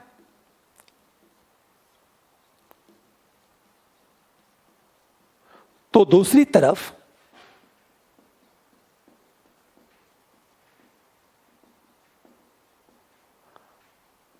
अंग्रेजी भाषा एक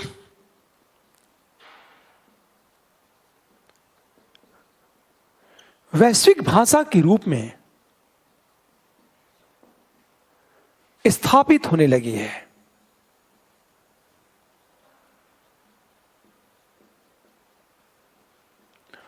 हमेशा ध्यान दो इस बात को। इसे देखो तो अच्छी बात है। मैंने क्या कहा? ये जो ग्लोबलाइजेशन है इसका प्रसार बहुत तेजी से हो रहा है। ग्लोबलाइजेशन का, इससे एक तरफ वेस्टर्न कल्चर का विस्तार हो रहा है, तो दूसरी तरफ अंग्रेजी भाषा एक ग्लोबल लैंग्वेज के रूप में स्थापित होने लगी है। और जैसे जैसे वेस्टर्न कल्चर का प्रसार होगा वैसे वैसे जो रीजनल लैंग्वेज है वो समाप्त हो जाएगा या स्थानीय संस्कृतियां तेजी से नष्ट हो जाएंगी। और यही हो रहा है। ये ऐसी स्थिति में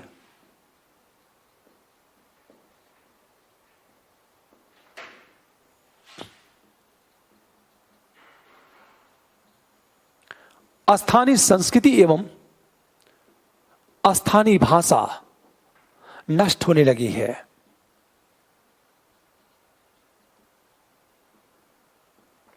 हमेशा ध्यान दो, ये जो रीजनल कल्चर है और रीजनल लैंग्वेज है या लोकल लैंग्वेज नष्ट होने लगी है। बड़ा इशू तो ये है। दूसरी चीज, शहरीकरण का विस्तार बहुत तेजी से हो रहा है।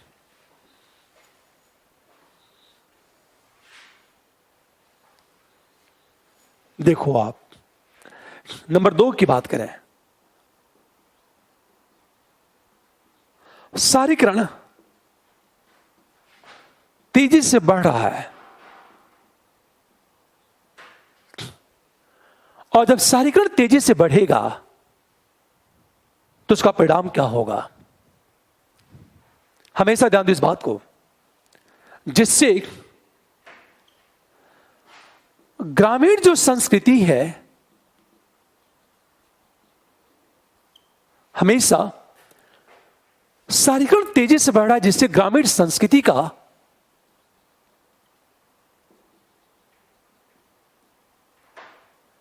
विनाश होने लगा है। अब सोचो आप, लोग क्या कर रहे हैं? अर्बन कल्चर को तेजी से एडॉप्ट कर रहे हैं, स्वीकार कर रहे हैं। और अर्बन कल्चर को एडॉप्ट करेंगे तो उसका क्या परिणाम होगा? और तीसरी चीज मैंने क्या कहा कि पर्यटन को क्या किया जा रहा है? प्रमोट किया जा रहा है। और विषम भौगोलिक क्षेत्रों में या जैव विविधता से संपन्न क्षेत्रों में जब पर्यटन को प्रमोट करेंगे तो जनजातीय संस्कृति तेजी से क्या होगी? नष्ट हो रही है। इस प्रकार देखा जाए ये मल्टीकल्चरलिज्म एक आदर्श बनता जा रहा है। ठीक है, शेष बातें हम लोग अगले क्लास में करेंगे। Thank you.